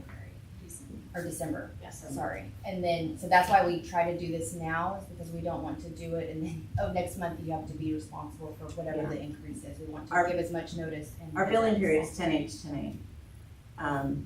So we don't, on the 10/8, or 9/8 to 10/8, the 10/8 bill, we keep at the current rate. The 10/8 to 11/8 will include the increase, which is due then December 10th. Is this separate from what we pay for water? Is that two That different cost things? is, It's all Is that in incorporated this? in here. So but this 276 is not a representation of the budget. Is it? It's 10% of the expenses. So the expenses are $1 million, or $2 million, excuse me. Let me get back to that page. I didn't see that. So our operating expense is 2.765. Because this is only operating expense, and then we have non-operating things below that.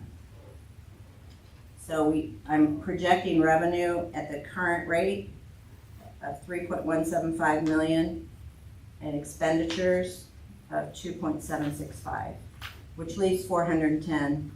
But we have non-operating expenses, which is our debt, of 689,000, less than 180, which is the principal. Could we not increase the out-of-district service fees and reduce those that are in the district service fees less? I'm assuming You mean like that the what your out-of-town outside tier is out-of-district service. it's the two RV parks, and I don't know. Right how much now we have to they increase pay- to make up that difference. They pay 1.5 times Yeah, we already paid. the base rate. Yeah, any out-of-district service is gonna pay. Yeah, they pay So more. that's what I'm saying, is could we not increase that to reduce the base of the tier 1, 2 in city limits? It from would be 10.5? minimal, because Instead of going 10.5 across the board, can you not increase the out-of-district service and reduce the percentage of the in city limit service? So like do them 12 and us, like inside 8. Yeah, maybe like the Something like outside that. district, you get 12.5%, and you lower the in city limits to 8. so that, the way I understand it, we have a written agreement where they pay 1.5 times. Of whatever our the rate is. base What's the rate. ordinance rate? And then on the tiers, they pay 1.5 times of that. So we would have to get a new agreement with them, and it's only 4 accounts, or 2 accounts.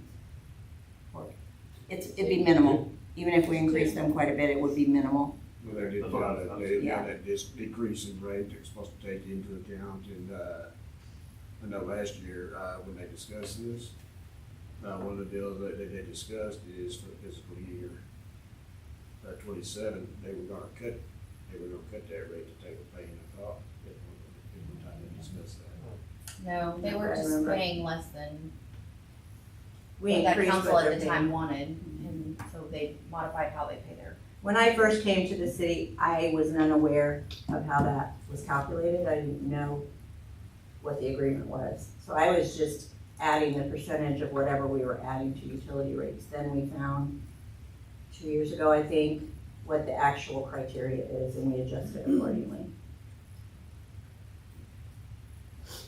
Anything else? Any input? So the bottom 3% rate, that is underfunded? That would give us just under 3% reserve. But we're already We sitting would at have- 580,000, correct? We're sitting on that. We were already projected to add 120,000, right? In general, No, that's that's different pots. where are you getting the 120? This would, if we did the 5%, it would be what? So last year, to keep the rates down, we transferred from general fund and from the capital improvements fund into enterprise fund to cover some major expenses. We could do that again, but I don't recommend it. We're going backwards on our future capability. Right now, sitting on about $500,000. Where is that slide? So I got the 120, the 580 minus the 460 for the reserves. So basically, currently, we would posture to do 120,000 in reserve.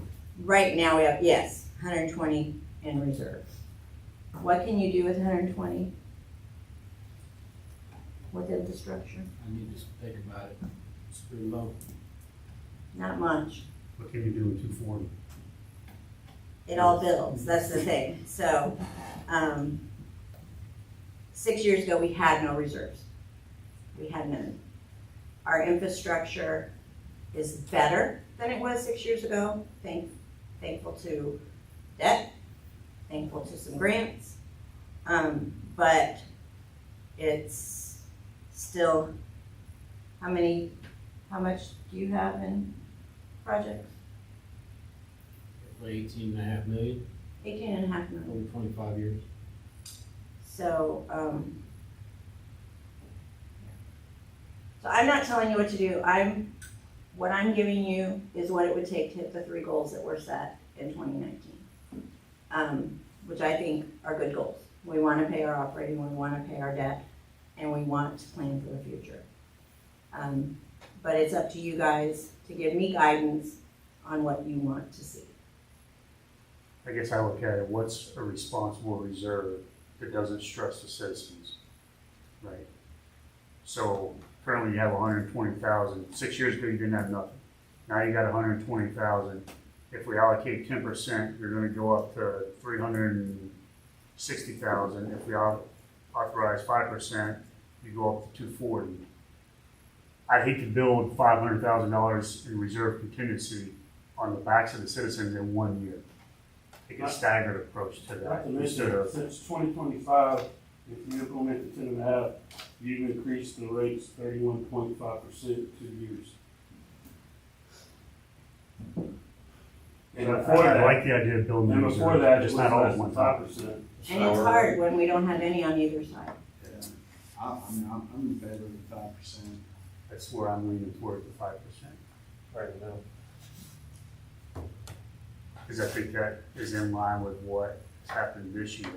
It got you to 120,000, and you're essentially doubling that in 12 months. I think that's a good reserve. I can do that. Riley, you have anything to say? And my job is to bring you the Cadillac, and you guys decide. I mean, I'd like to have the Would you like to- 276, but everybody on I 288 mean, I probably would understand not. Tristan's viewpoint where she stands on it. I kind of agree with it, but again, being that I live on the same question, I kind of agree with 5%? Okay, I can bring back 5%.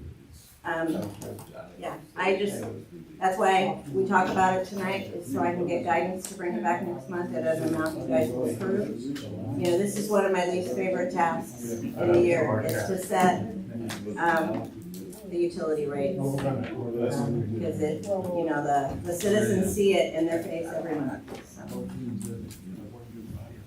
So next month, expect to see an ordinance amending the fee schedule that will include this rate with an effective date of 10/1. Yes.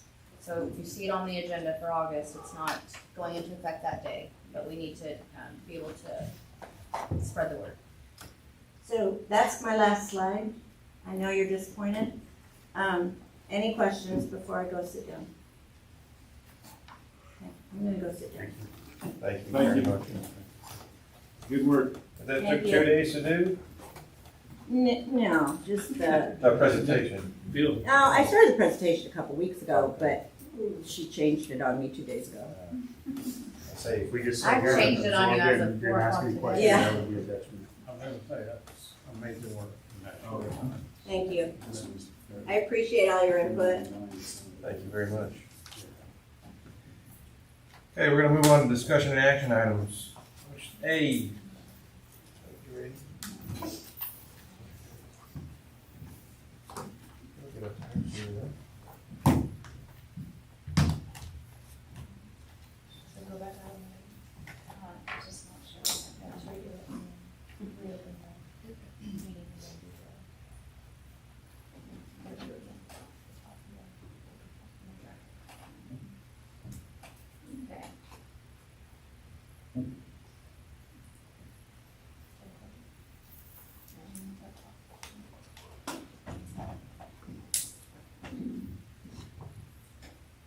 All right.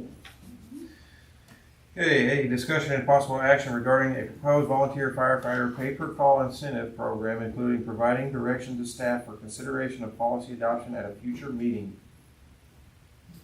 Is there somebody here from the fire department to present on this? He's on vacation. No, we do have a representative, Mr. Page. Right back here.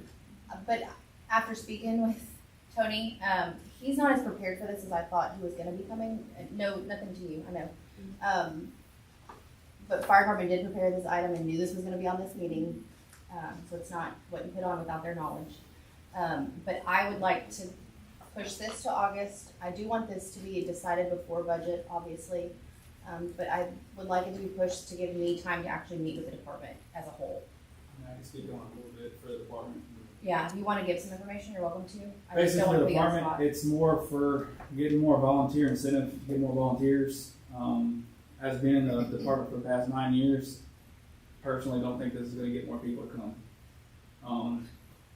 What we have now, I think it's good what we have now, but I think we need to project more and try to get some more different incentives to get some more volunteers to show up, so.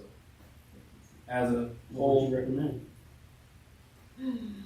more advertising, more media. I mean, getting out there to show that we actually do have a fire department more, but that's more on us, so. So I got this information about 5 minutes before the meeting started also. Yeah, I got That this he doesn't information know. 5 minutes ago. Yeah. So, So I would like to have a chance to speak with more of the department to see how they feel as a whole. I'll make a motion to table this agenda item until the August city council meeting. Okay, all in favor? Aye. Motion's been tabled till August. Thank you for waiting. I'm sorry you sat here long. Tell me, thank you for showing up. Thank you Yeah, for for what coming. I you do. really do appreciate you. Okay, moving on to B, discussion and possible direction regarding proposed amendments to chapter 14, article 4 of the Code of Ordinances governing outdoor burning and burn permits. So I put this back on the agenda. We had it a couple months ago, because we had a burn that got out of control a little bit and the fire department had to come out. Since then, leadership in the fire department have taken the stance of not wanting to approve most land clearing burns. So we had a burn that was denied recently, and our Believe current it. ordinance doesn't give any recourse or anything other than it can just be denied. I believe Yes. Mr. Mike, you got something to say? Yeah, Yes. did you want to speak on it, Mr. Terry? Yes, thanks for letting me talk, and thanks for getting this on the agenda. Me and my fiance bought a lot out at Oakwood Shores in July of last year. And got all excited about clearing, started clearing, met all my great neighbors, ended up hurting my back. So kind of postponed, went out, got some guys lined up to clear it for me, started clearing it and trying to do the right thing. I called into the city to find out if I need to redo my burn permit. Well, it was true, I didn't need to. And it got denied almost, the next day. And kind of asked for reasons why, and they said I've amassed too much brush. Well, Beryl did that, I didn't even do it. I haven't cut down any trees, I just pushed up what was down already. Kind of like get some guidance on what I can do to get it burned. I was suggested that I have it cut up and hauled off. So I got one quote for $12,000, which is crazy. And I asked the city for the large trash removal, and they were supposed to have a foreman call me, but I never got a call back from that person, so I don't have another quote. But really like to get something cleared up so we can move on and become Richwood citizens. So in doing this, I reached out to the fire chief and got a similar response on why. And looking into our current ordinance, it's very vague in what our reasons for denial. So I think even a couple months ago, when we brought this up, we were looking for council to give us clearer guidance in an ordinance form. I'm not asking you to adopt an ordinance today. I just want to workshop the one that I've presented to you, which gives reasons for denial, revocation reasons, appeals, that how it can be appealed, a denial can be appealed. As far as things go right now, I've been told that any request for burn for land clearance will be denied at this point. And that is well within the rights of fire marshal, fire chief, or designee. It was brought to me that this would be considered a commercial burn if residents are clearing land. I can't find that, and I've asked for clarification on that. I did provide you all with the TCEQ guidance on outdoor burning, and I've tabbed a few spaces. Yeah, I don't understand the commercial piece of that either. What I can find is it's regarding commercial development, not who's Yeah. doing the clearing and the burning. Yeah. Right. To me, what I can find on why you need a permit, and it also says that TCEQ does not issue permits, they just issue authorizations. And there's various reasons, various exceptions to their outdoor burning prohibitions. And then you can see the yellow tab, the first yellow tab that I've given you. It gives the definition of land clearing. It gives the exceptions to the outdoor burning rule, which is, there's various reasons you can get exceptions for outdoor burning. And then the second tab that I think it's red, that I tabbed in each of your packets is using burning to clear property within city limits. It is an allowed exception, as long as the city has an ordinance that dictates how it'll be done. And it does say that if your city doesn't have it, yes, sir. I also want to say one thing, 1,500 feet from my lot, somebody's burning with a burn permit approved at this time. Right. It's smoking today. And see, that may not be for land clearance. So that's what I'm saying is, Oh, he's I've been- doing, clearing land. So we're gonna deny a guy who wants to build a house in Oakwood Shores of clearing his property and burning it, increase his cost, because he would have to haul it off if you're not gonna allow him to burn it. right. Not to mention, we've increased the builder's cost on taxes. Mr. Gregory, if you let me finish, I'm team Mr. Terry. Yeah, I'm just, So I'm not trying, what I'm saying is not gonna be against him. No. I just want council to give clear direction on I'm what is just bringing allowed. up where, if we're gonna deny those Right. things, he needs to at least be able to appeal it, because Agreed. he shouldn't be increasing costs to build a house. Right, the By last thing we wanna hauling do the is stuff off, deter. when we've already increased Right. costs for developers out there anyways. We're trying to get it more definite, set Right. in stone. kind of Yeah. So thing. this, That's what the we're doing. second tab, I was gonna say this, I'm sorry. I just wish somebody let me finish real quick. The question was that TCEQ doesn't allow this and it's not an allowed thing. I'm showing now that it is an allowed thing and we absolutely can legally allow this to happen and how we can do it. I don't want to prohibit land use or however you want to do it. I want to do it in a safe manner that benefits everyone. So I'm proposing an appeals process, a clear definition of what denials constitute, not, it could be a safety hazard, it could be a nuisance, because I that's got a all it says question. right now. But all this arose, all this came up because of one guy Excuse me. who burned something This is city council. in the wrong. Mr. Johnson. We're trying to have a discussion here. I understand that you had your public notice, you had the 3-minute chance. Right? Now I got a question for her, is how did we used to do it in the past? Well, the ordinance is vague, they apply for a permit and Who inspected it? well, before it was Nobody. Marcus, because he had fire, Who did it before Marcus? it was Clint before that. Okay. Or we would have what one about living in a using an fund. outside contractor to do the inspection instead of the fire department? Which we could, but that was the reason for wanting to do burn permit fees to cover our costs, because it's gonna cost us to have an outside source do it. And I would need to have a reliable outside source to do it.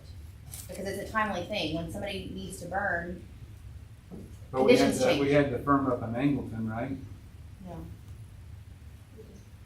Or was that the building permits? That's for building permits, we have a outside contractor for that. I thought they also did fire marshal activities before. We have a contracted fire marshal that we use as the Freeport fire marshal, he does all of our fire marshal duties. I was just It trying to was figure Marcus. out, I was just trying to figure out a way that we could contract this out and not, use our fire department to do it, because it seems like our fire department is not gonna approve it no matter what. Tony, do you have anything to say? I think we will approve it. The bad part is right now, you give me a burn permit and I don't know where it's at. I don't know what's around it. So if you submitted some pictures, so I can maybe get some guidance of where it's at. I've been given an address in Oakwood Shores 3 different times. I can't find the house. I can't find the address. I can't find And anything. they have their work hours too, so it looks kind of eerie to. I also don't have a command vehicle, so I'm out there in my personal vehicle trying to find this, and it looks pretty bad out there. You're just trying to snoop around some I property. think we're So trying to figure out how. if we could get some guidance of some pictures and stuff like that, maybe some other things, but there should be some stipulations of burning, whether it's you clear some brush around it, because the amount of water to put one of those fires out, especially in Oakwood Shores, is tremendous. Size and location. So Can I ask something on this? You say that he was denied because there was, brush buildup. Well, we didn't say I that. got, well, That we but did I not didn't say- have that one. But I'm leading to something here. Our next discussion here is gonna be on, the next contract with, Waste Management. The biggest problem here is Waste Management will not pick up anywhere, will not pick up brush. That's the part of the contract we need to work out with them. I mean, Is they if they will pick up will small, pick up that, they won't pick that up with brush. heavy trash, what you're speaking of. No, If they you have- can call them out to come and pick They up will. brush. I put something out there that's no bigger than 4 foot. I know, but you're talking about residential, regular heavy trash. What we're saying that the resident would need to do is call and schedule a special pickup. Did you see all the debris on 288 that was sitting out there for weeks? Waste Connections picked that up because I called and got a quote and we paid to have it picked up. They will do it. So they will do it, it's just, it's got the cost that's incurred on the resident, which is the whole point of it, is if we have the ability to burn in these larger acred properties, And I'm just would not like to help them. understanding why I'm having to pay, like, I mean, for them, it's even worse. But why I'm having to pay my. that's not this subject. let's- We're not let's talking wait. about burning for land clearance. We can't keep getting off topic, we're 2 hours into the meeting already. I'm trying to get past, no. Yeah. We need to build more houses out there, we need Right. to clear more land, and we need to do these permits. And the thing is too, if he files for a variance, which you have a right to file for a variance, one neighbor can make it be denied, right? Yes. I've experienced that. So if you got one neighbor that says, I don't want the smoke in my house because you're burning, one neighbor can just shut you down right there. So we need to get past this, we need to continue to build Richwood. There should be a difference between a homeowner who's clearing a lot to build and somebody, for instance, me, who just cut some trees down and wants to burn them. Right. That should be a clear Well, difference. this portion of the ordinance is burning for land clearance. Yeah. So that So to he us should is not, building, there burning really shouldn't development. be any reason he should be denied unless, I mean, I can't, like if a neighbor doesn't want him to burn his land clearing, that should not even come up. He should not have to be. I think we're all on the same side here. Yeah. And my request from council is to give guidance. Can we put an appeals process in there? Because the way it's worded, Mr. Terry was told no by the designee. I couldn't even say yes. I couldn't even just say, let's bring this to council and say yes. Had I been able to, he would have been on this agenda with his burn permit, which is what I'm proposing we put into the ordinance. I can either appeal it or I can request it go to council to be appealed. And then council, because it's a lot of liability, I'm not in the position to say you can burn or not. What I would do as city manager is speak to Tony, like, why did you deny this? I want reasons, I would like pictures, I want you to show me what it is. And then if I feel it's still valid and Mr. Terry's still upset, I'm gonna say, okay, well now you need to plead your case to council. That's as far as I can go We're at without the you very having beginning to of pay for a variance, which Yeah. is very expensive in my mind. Even $200 for a variance is expensive, and it would be 2 months later before we would even get to talk to you. So I just want council August, to, September where it's dry, Yeah. you can't burn. right, so Yeah, because we don't want to do that. I mean, we don't want to burn when we have a burn ban, right? So I've given council an ordinance to read over, and I just want to know what do you think of it, if this is something we can move forward. Because I definitely don't want to get rid of it altogether, which is what I've been asked to do from the current fire chief, is to remove burning for land clearance altogether. No. But I don't feel like that's a Yeah, consensus of the that's gonna department. halt development in Oakwood Shores. Agreed. I'm not on that side. But I would like clear, definite direction, so that way it's not just a no, I don't want to do it. Do you What I'm have a- proposing do is you have 8 a- reasons here, 8 reasons for denial, and I want you to tell me which one of these reasons it's meeting that you're denying it based on. I like the proposed ordinance that you did. I just, is this a personnel problem or a policy problem you were trying to solve? You know, that would have been my first question. Sounds more like a personnel problem, which would kind of tie into the MOU. How does the fire department fall into the city? You know, are they a nonprofit? Are they a city agency? Right now, they operate autonomy. There's a lot of questions there surrounding the fire department. But like he said, he could use some more information. As a member of That's what this policy states. To give to him. She But I also provided. think that perhaps the information has been obtained but not relayed.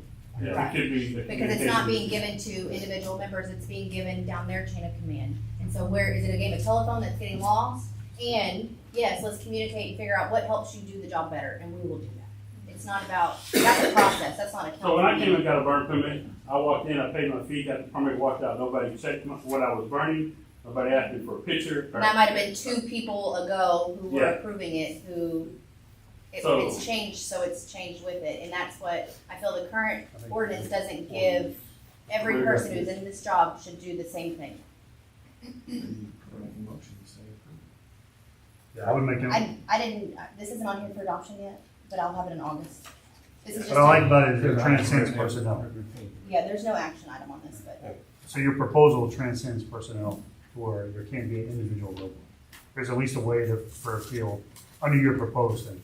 right. So the existing one, there's a roadblock. There shouldn't be one person that just says no and that's it.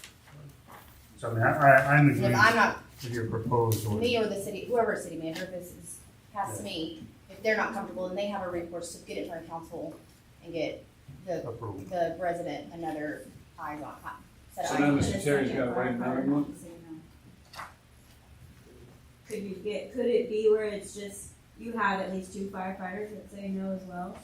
That way there's not just one, there is relay in the whole thing? Let me look at it. This is a side, I mean, this is Yes. relates back to the paper call. I really want to sit down with the fire department and just meet. I don't want him back a week though. We went to the trouble, cleared grass around it, I mean, it's nothing but dirt. Went to all of our neighbors, they're great with it, they're excited for it. I don't see where you got. Yeah, I don't see. Yeah, I mean, yeah, the pile they had there was 7 foot tall, 15 foot diameter. There's 2 of those, but we make smaller piles. If I need to make smaller piles, I'll do it. Okay. I will call you Good. and we'll figure out how to get this moving forward so you're not having to wait for ordinance change. But See smiles. the goal is to help you here. I just want, Better than I that, no. know. Thank y'all. Yeah, thank you for That was a coming. few separate issues. Okay, so I'll bring this back as an ordinance. That's why I was. Tony, you're off the hook. That's the last fire item. We'll see you next month, Taylor. But that's what. All right, we're gonna move on to C.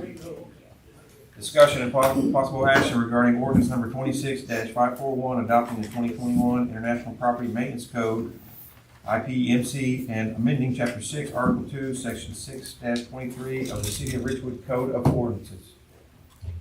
Okay, so this one is my mistake from last month with the wrong portion of the Code of Ordinances. So this is now referring to the correct part of the Code of Ordinances.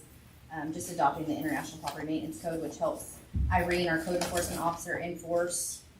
It's already referenced in our code, it's just not clean in our adopted international maintenance code, or international codes. So I'd like to add it there. I just need a motion to adopt the Yeah, this was ordinance. already brought up, Good so with we just need it. a motion. I'll make that motion. You wanna read the? Yeah, I'll make a motion that we, adopt the ordinance number 26-541, to adopt the 2021 International Property Maintenance Code, and amending Chapter 6, Article 2, Section 6-23 of the City of Richwood Code of Ordinance. Second. All in favor? Aye. Let the record reflect, the motion carries. D, discussion and possible action regarding the Waste Connection Solid Waste Collection Service Agreement, including automatic renewal, issuance of requests for proposals, RFP, or authorizing the city manager to execute a multi-year contract extension. So our contract term with Waste Connections will be, our standard terms will be up in August. It does automatically renew. It doesn't really require any action from the council, I think, for 2 years. But we wanted to get council's input on possibly extending that contract for a duration of 5 additional years. We had a meeting with Waste Connections, and we understand that currently there's no planned CPI increase for the remainder of this fiscal year, possibly next fiscal year. I will say that staff feels probably one of the better ways to keep our rates in check is to go with the longer term contract. We don't, I don't think any of us advise going out for RFP at this point in time, just because we have knowledge that those costs will go up through Waste Connections if it goes out for bid. It's just a process of putting the service back out. But as of right now, we have the option to let it renew. I think we're interested in trying to extend that contract term if council's interested in doing so.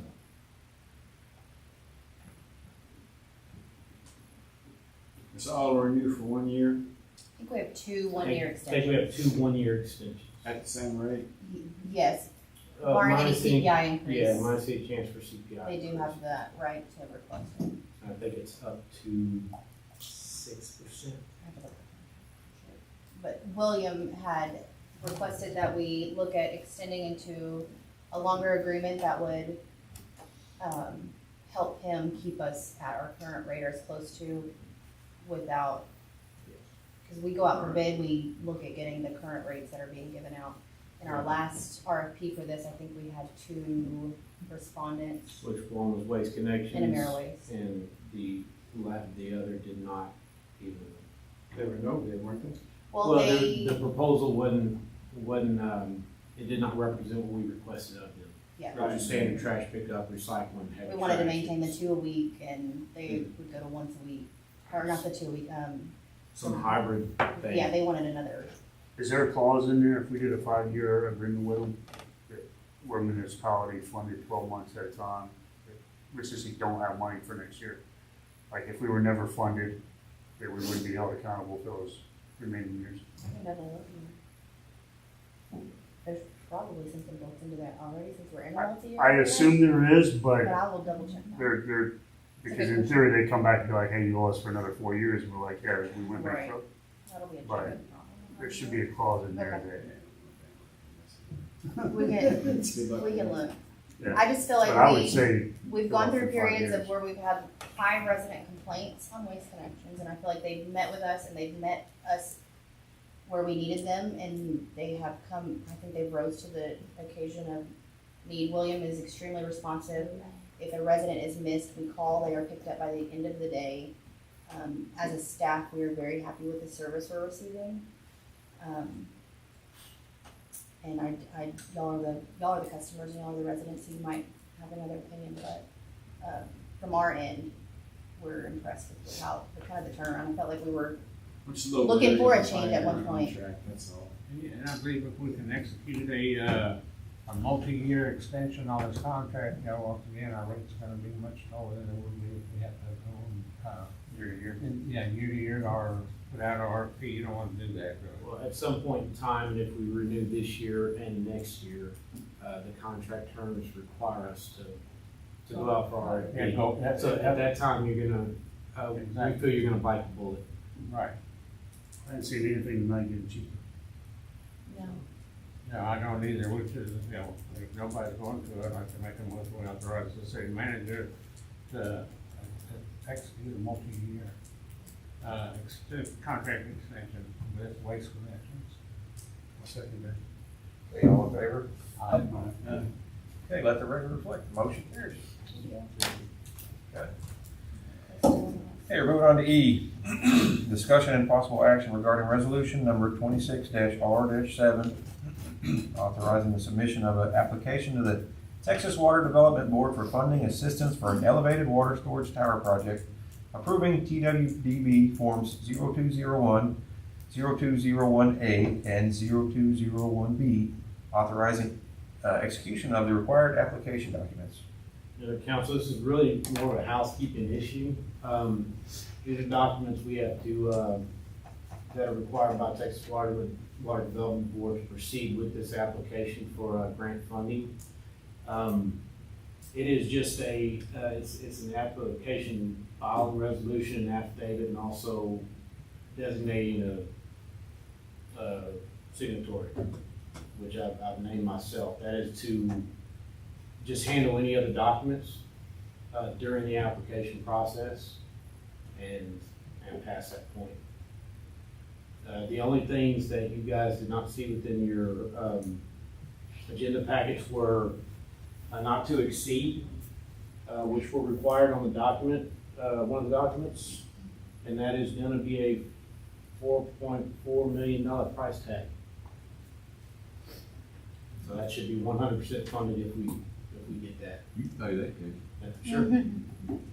Well, it's one of the projects we've been talking about. What's the timeline associated with the application process? So it has to be submitted, the application has to be submitted by the end of July. And awarding or expecting an award or accepting an application? I was understanding we were gonna have directions sometime around the end of August, or between the end of August and September. The grant is awarded or whatever? Yeah, or whether or not we move to the second phase of, approval or what have you. If we're just want to try a little bit. As of right now, the property that we own that can hold the water tower is gonna be at the current North Water Plant in Oakwood Shores. We don't anticipate having to acquire any property for it. Are we gonna maintain the tank that we got there too? Sorry? Are we gonna existing maintain the one. tank, the new tank there also? Yes, So we'll have both? yes. What would be the difference of side elevated and A storage and an elevated. that's the difference? Fresh. Pressure Yeah, storage. elevated is gonna produce pressure, and elevated storage is, So we're gonna increase tap fees for that? well, Raise them up? that's part of your impact fee revenue that pays for expansion such as that if we have to fund it. Which is why we're trying desperately to get this funding. Richwood Shore's gonna have the same problem they got now, where even though they've got the water next to them, that the people downstream of them, rather than them actually get the water pressure, because that's what I've heard, I think it's the complaints out in the area right now. Yeah, it's Even though they've got water tower there, they don't have pressure.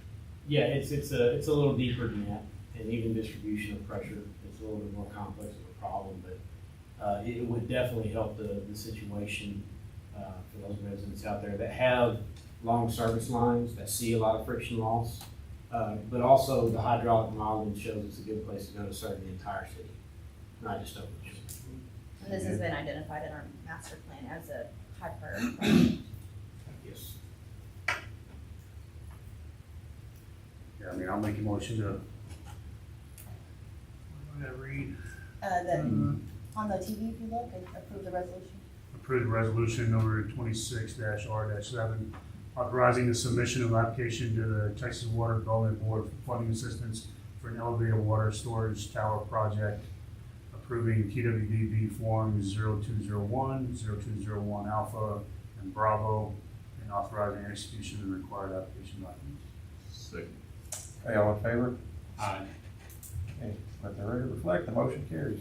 I think I've got to get a couple of signatures. So don't leave that sign or before. Yeah, before y'all get out of here, just gonna go that, make sure. We got everything. Okay, we're gonna move on to F.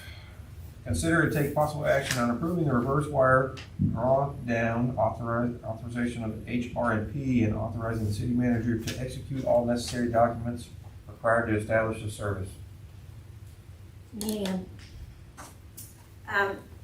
As you know, we're transitioning from in-house payroll to HR&P, which will do our payroll and our HR services. The way it will work is they will prepare our paychecks, direct deposits. And so they will send a file to us to approve payroll, approve the amount, approve everything that's put into it. Once we approve it, they need to be able to pull that money out of our account. So we aren't right now we send something to the bank that says send this money to each of our employees' accounts. They're gonna do that side on them, but we need to pay them back. So they will go in and pull out, it'll be the net, or it'll be the amount of the payroll deposits, the amount of because they're also gonna pay our benefits for us, our health insurance and those things, the amount of that, and their fee. So we just have to have, the bank has to have this authorization so that they can say, yes, this company can pull out money from your account. I set a limit on the form so that they can't go in and clean us out. Right now, I calculated a payroll would be about 90,000. I put the limit, I think, at 150, just because with growth, I don't want to have to bring it back to council every couple of years. So that should be adequate for quite some time. So it's just kind of a housekeeping thing so that they can do what we're hiring them to do.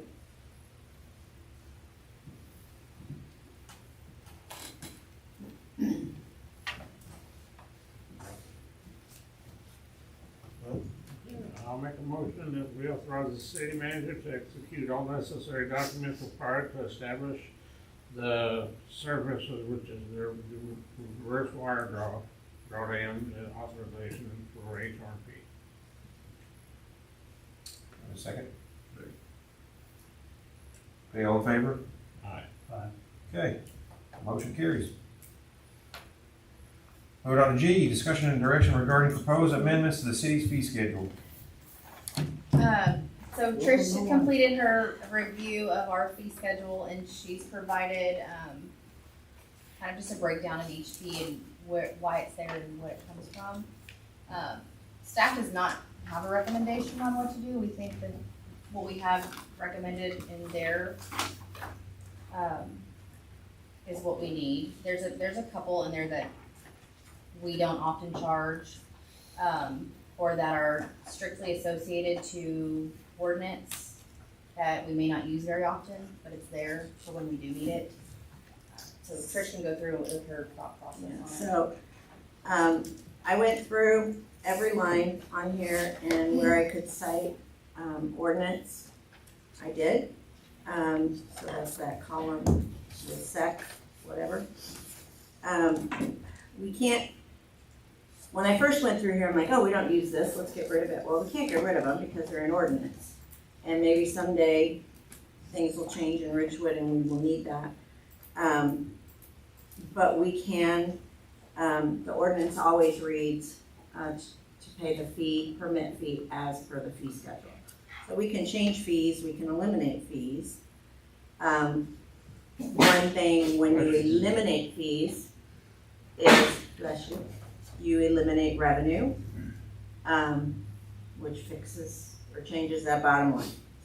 I am a strong proponent in trying to get revenue from the people that are causing the cost or causing the need, versus everybody in the city sharing the bill for everything. Some of these, the fees are kind of to keep them in the straight and narrow, I guess you could say. But anyway, so I put some notes to the side. You know, if we never use it. But again, I mean, I have no idea what a seismic survey permit is. And we could get rid of that, but maybe someday we would need it. So, you know. I've also highlighted, my copy is black and white, but one color is work that we pay Will Dan to do. And and I have the colors up at the top of the first page. The yellow ones. Uh, The yellow ones. okay. So those are ones that we have a cost associated with, direct cost. The other ones are done by Strand. I think they were blue. Blue. So again, we would have direct cost. But they all have cost.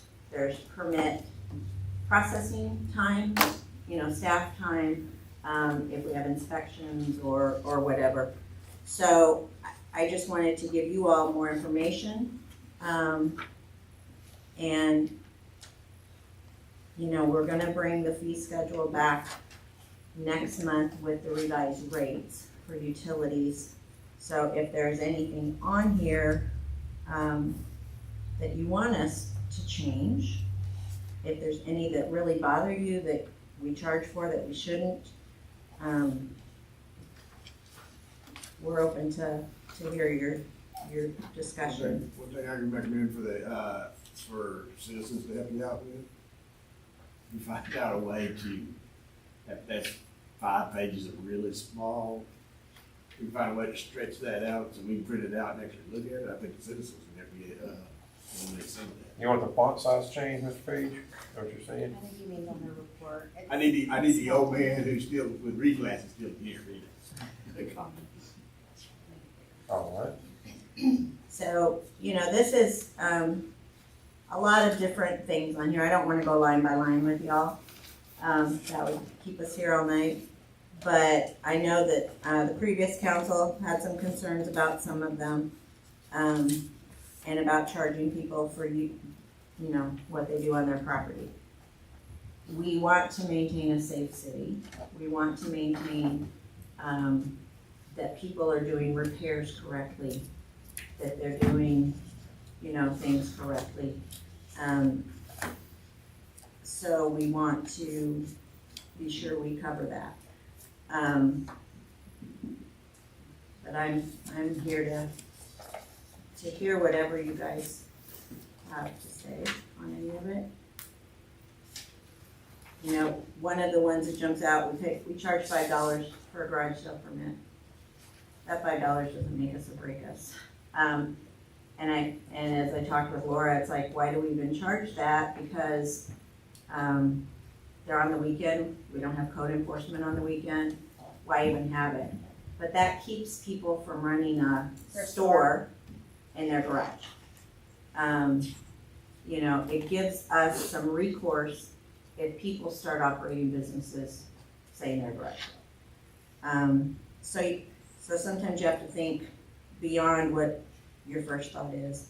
The itinerant merchant application fee, that's the solicitors. I had to look that up because I didn't know what that meant. Probably make that one a little more steep. I'll say we do incur costs on that because we run background checks. Yeah. Costs. So, we are open, but if there's anything that stands out to you that you have questions on or that you would like to see changed, I'd like to hear it before we bring the fee schedule back next month. We just send, anything we have into the, portal, website portal, What do you mean? on that. Any changes you want to see? Yeah, if there's any that, I might recommend that, hey, it's. You could reach out to your council members, because that's who would recommend it to us. I think we had it pretty ironed out. Okay, so mull on that, and then, you have some time to get it back to us before we draft the next ordinance. It can be up until the agenda deadline. All right? Any questions? I hope I'm How are your done. legs feeling? You're done. My legs are numb from standing. We didn't find anything groundbreaking in our review. We had just promised y'all a review and that we'd bring this back, and so I wanted to make sure we did it before we got too far ahead.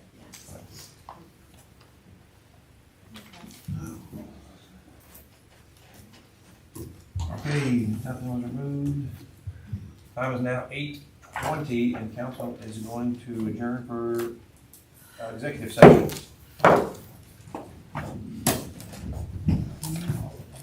What is the solicitation fee? 75?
Came out smiling for once.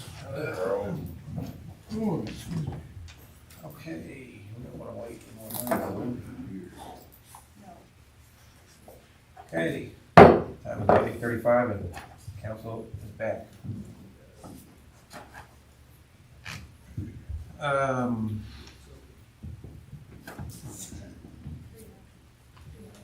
Yes, the action is, Okay, yes, sir. I'd like to make a motion, we authorize, the city manager to execute a legal service agreement,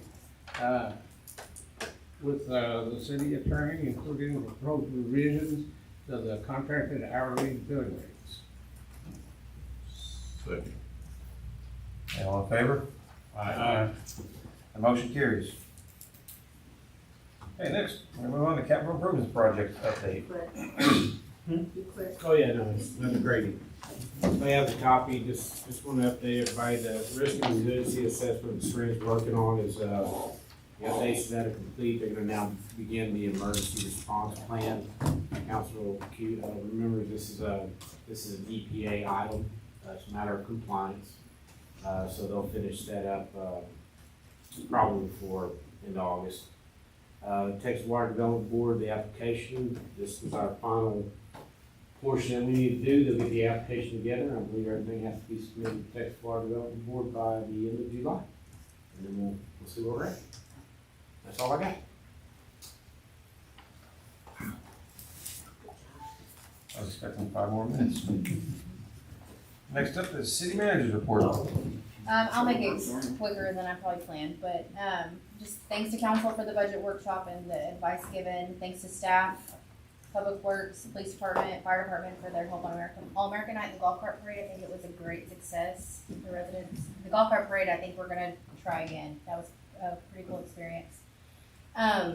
We didn't get to get too much into the paper call situation, but I do feel like we're gonna be moving in a positive direction with Fire Department partnership. I wanna meet with them and, get some of their ideas on how we can continue this, program or what they need, what meets their needs. The textile recycling bins, they're gonna be removed next week due to continued misuse and litter. But we do look forward to partnering with KRB for future initiatives. This one we tried to give our best shot, but it ended up becoming more of a, added burden to the Public Works already burdened workload. Solicitor enforcement, I want to thank Jeremy and the police department. They have been actively addressing complaints as they come in. They were literally chasing solicitors down the other night when I was They're coming to get permits now. calling updates. They weren't are First time coming I've in ever updates. seen that. Wow. There was So- a group of them. We're working on it. We're trying. It's a summer pain every year. We try to gain compliance. I know Mr. Page brought this up in his comment, but scooter safety today in staff, Chief Richards stated that he would look into what other cities are doing to maybe try to gain some compliance and safety. State law kind of changed at the beginning of this year regarding scooters and e-bikes and how they can operate on certain streets. We're gonna look at what we can do to refine that and make it safer for our kids and our residents. That's all I got. Thank you very much. We're gonna move on to council members and reports. Councilmember Rowell, do you have anything you wish to add? Yeah, the American Night Out, I really enjoyed going over there today. It was fun, a lot of interface with people over there. And, beautification thing, I went to the sign planting over there and had fun with that. Good times. Thank you for doing that. Councilmember Johnson? Yeah, I just appreciate all the support for that. I'm sorry I wasn't able to make it that night, and then, appreciate Mr. Dwayne coming and being part of the council. Thank you. Councilmember Dunn, you have anything you wish to add? One, thanks for having me. Thanks for bringing me to the fold. And I try not to ask so many questions going forward. Please do. But no, I guess the only food for thought I would ask is as we consider pay to play or pay per call or a volunteer stipend, that we also have something called the KRB, they're volunteers. What do we open ourselves up for? Or why not provide them a stipend? Same consideration if we're going to give a firefighter. That's all volunteer. It's all volunteer. What's good for one should be good for all. Just food for I like it. Thank you, sir. Councilmember York? Yes, sir, thank you, Mr. Mayor. I want to start off by thanking Cliff and Miss Tricia for their presentations. They did a lot of work went into that. And I would also like to echo the welcome for member, Councilman Dunn for joining our Richwood Council. It's my belief that, he will be an asset to our council. And I think we need to recognize our city manager, Ms. Crystal Garcia, for being selected for the 2027 Texas Women's Leadership Institute. Not only was she selected, she was 1 out of 20 in the entire state of Texas, but she was also awarded a full tuition scholarship. This was just recently.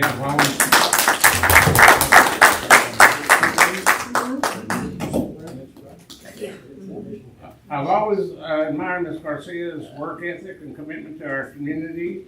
I've seen the tireless hours she has committed to Richwood, all the while pursuing a master's degree in public administration. Since taking office of city manager, there's been, I've noticed, a serious reduction in turmoil, dissension, and conflict within the ranks. And I also want to mention Ms. Laura Tyner for accepting the promotion to city secretary. In her brief time in this position, I expected the responsibility, workload, and duties to overwhelm her. And I just wanted to express my appreciation for all the work she does and let her know that it does not go unnoticed. And as we move forward, I encourage our citizens to attend more council meetings. Each meeting begins with a public comment section where anyone can sign up and receive 3 minutes to share concerns, views, or complaints. We want to hear from you so we can consider your input before casting our votes. Without your comments, we must rely on our best judgment and vote as we believe you want us to. Thank you. Thank you, sir. Okay. I'd like to add, welcome aboard, Mr. Dunn. You should, foremost. Secondly, huge shout out for your achievement. You keep doing what you do for the city. I don't know how we're not number one in the state of Texas. Laura, congratulations on yours. You've helped me tremendously in the first few weeks. I appreciate that. It's nice to be like that, Flora. Well, it feels weird with her being over here, but I have to get used to it. I'd like to congratulate my wife for achieving Leaders Under 40. The FACS nominated her, and she's now Polk's new head principal over there. I also want to tell everybody, especially Cliff's crew, stay hydrated because by 8 a.m. I feel like I'm swimming. I know your guys have got to be feeling the same way, and that's just from being outside. Thank you to all of the staff, for being where we are. I'm glad you came back. I'm glad everybody has stepped up. So hopefully we can get you what you need to be successful. Last but not least, I want people to keep Senator Lindsey Graham's family in their thoughts. He was a great man. He just recently passed away, and he did a lot for our country. So just keep him in your thoughts. And that's all I have. Do you have any community interest? Yes, we'll call for boards and commissions. We have some open vacancies for CCPD and for Charter Review Committee. And then I'm trying to encourage residents, even as they come in and call. For example, for Yard of the Month, it was a resident that's been here for a lengthy period of time. We did not have even just a phone number on him. With it being just barely the start of hurricane season, just go onto the city webpage, City of Richwood. Up at the top, it's just notify me. Update your contact information, phone number, email. That way that we can reach you and that you get notifications when we need to send things out to residents. So I just encourage y'all to do that. Very good. That's it. Okay, future agenda items is we move on to next meeting. We'll have fees, And our fire, fees. Waste connection waste connections will be there, and then I'll bring the ordinance for burns. We have our list. Check it twice. Okay, With no other items to discuss, the time is now 8:44. Meeting adjourned. Thank you, everyone. I figured it might have been. She had her birthday. Yeah.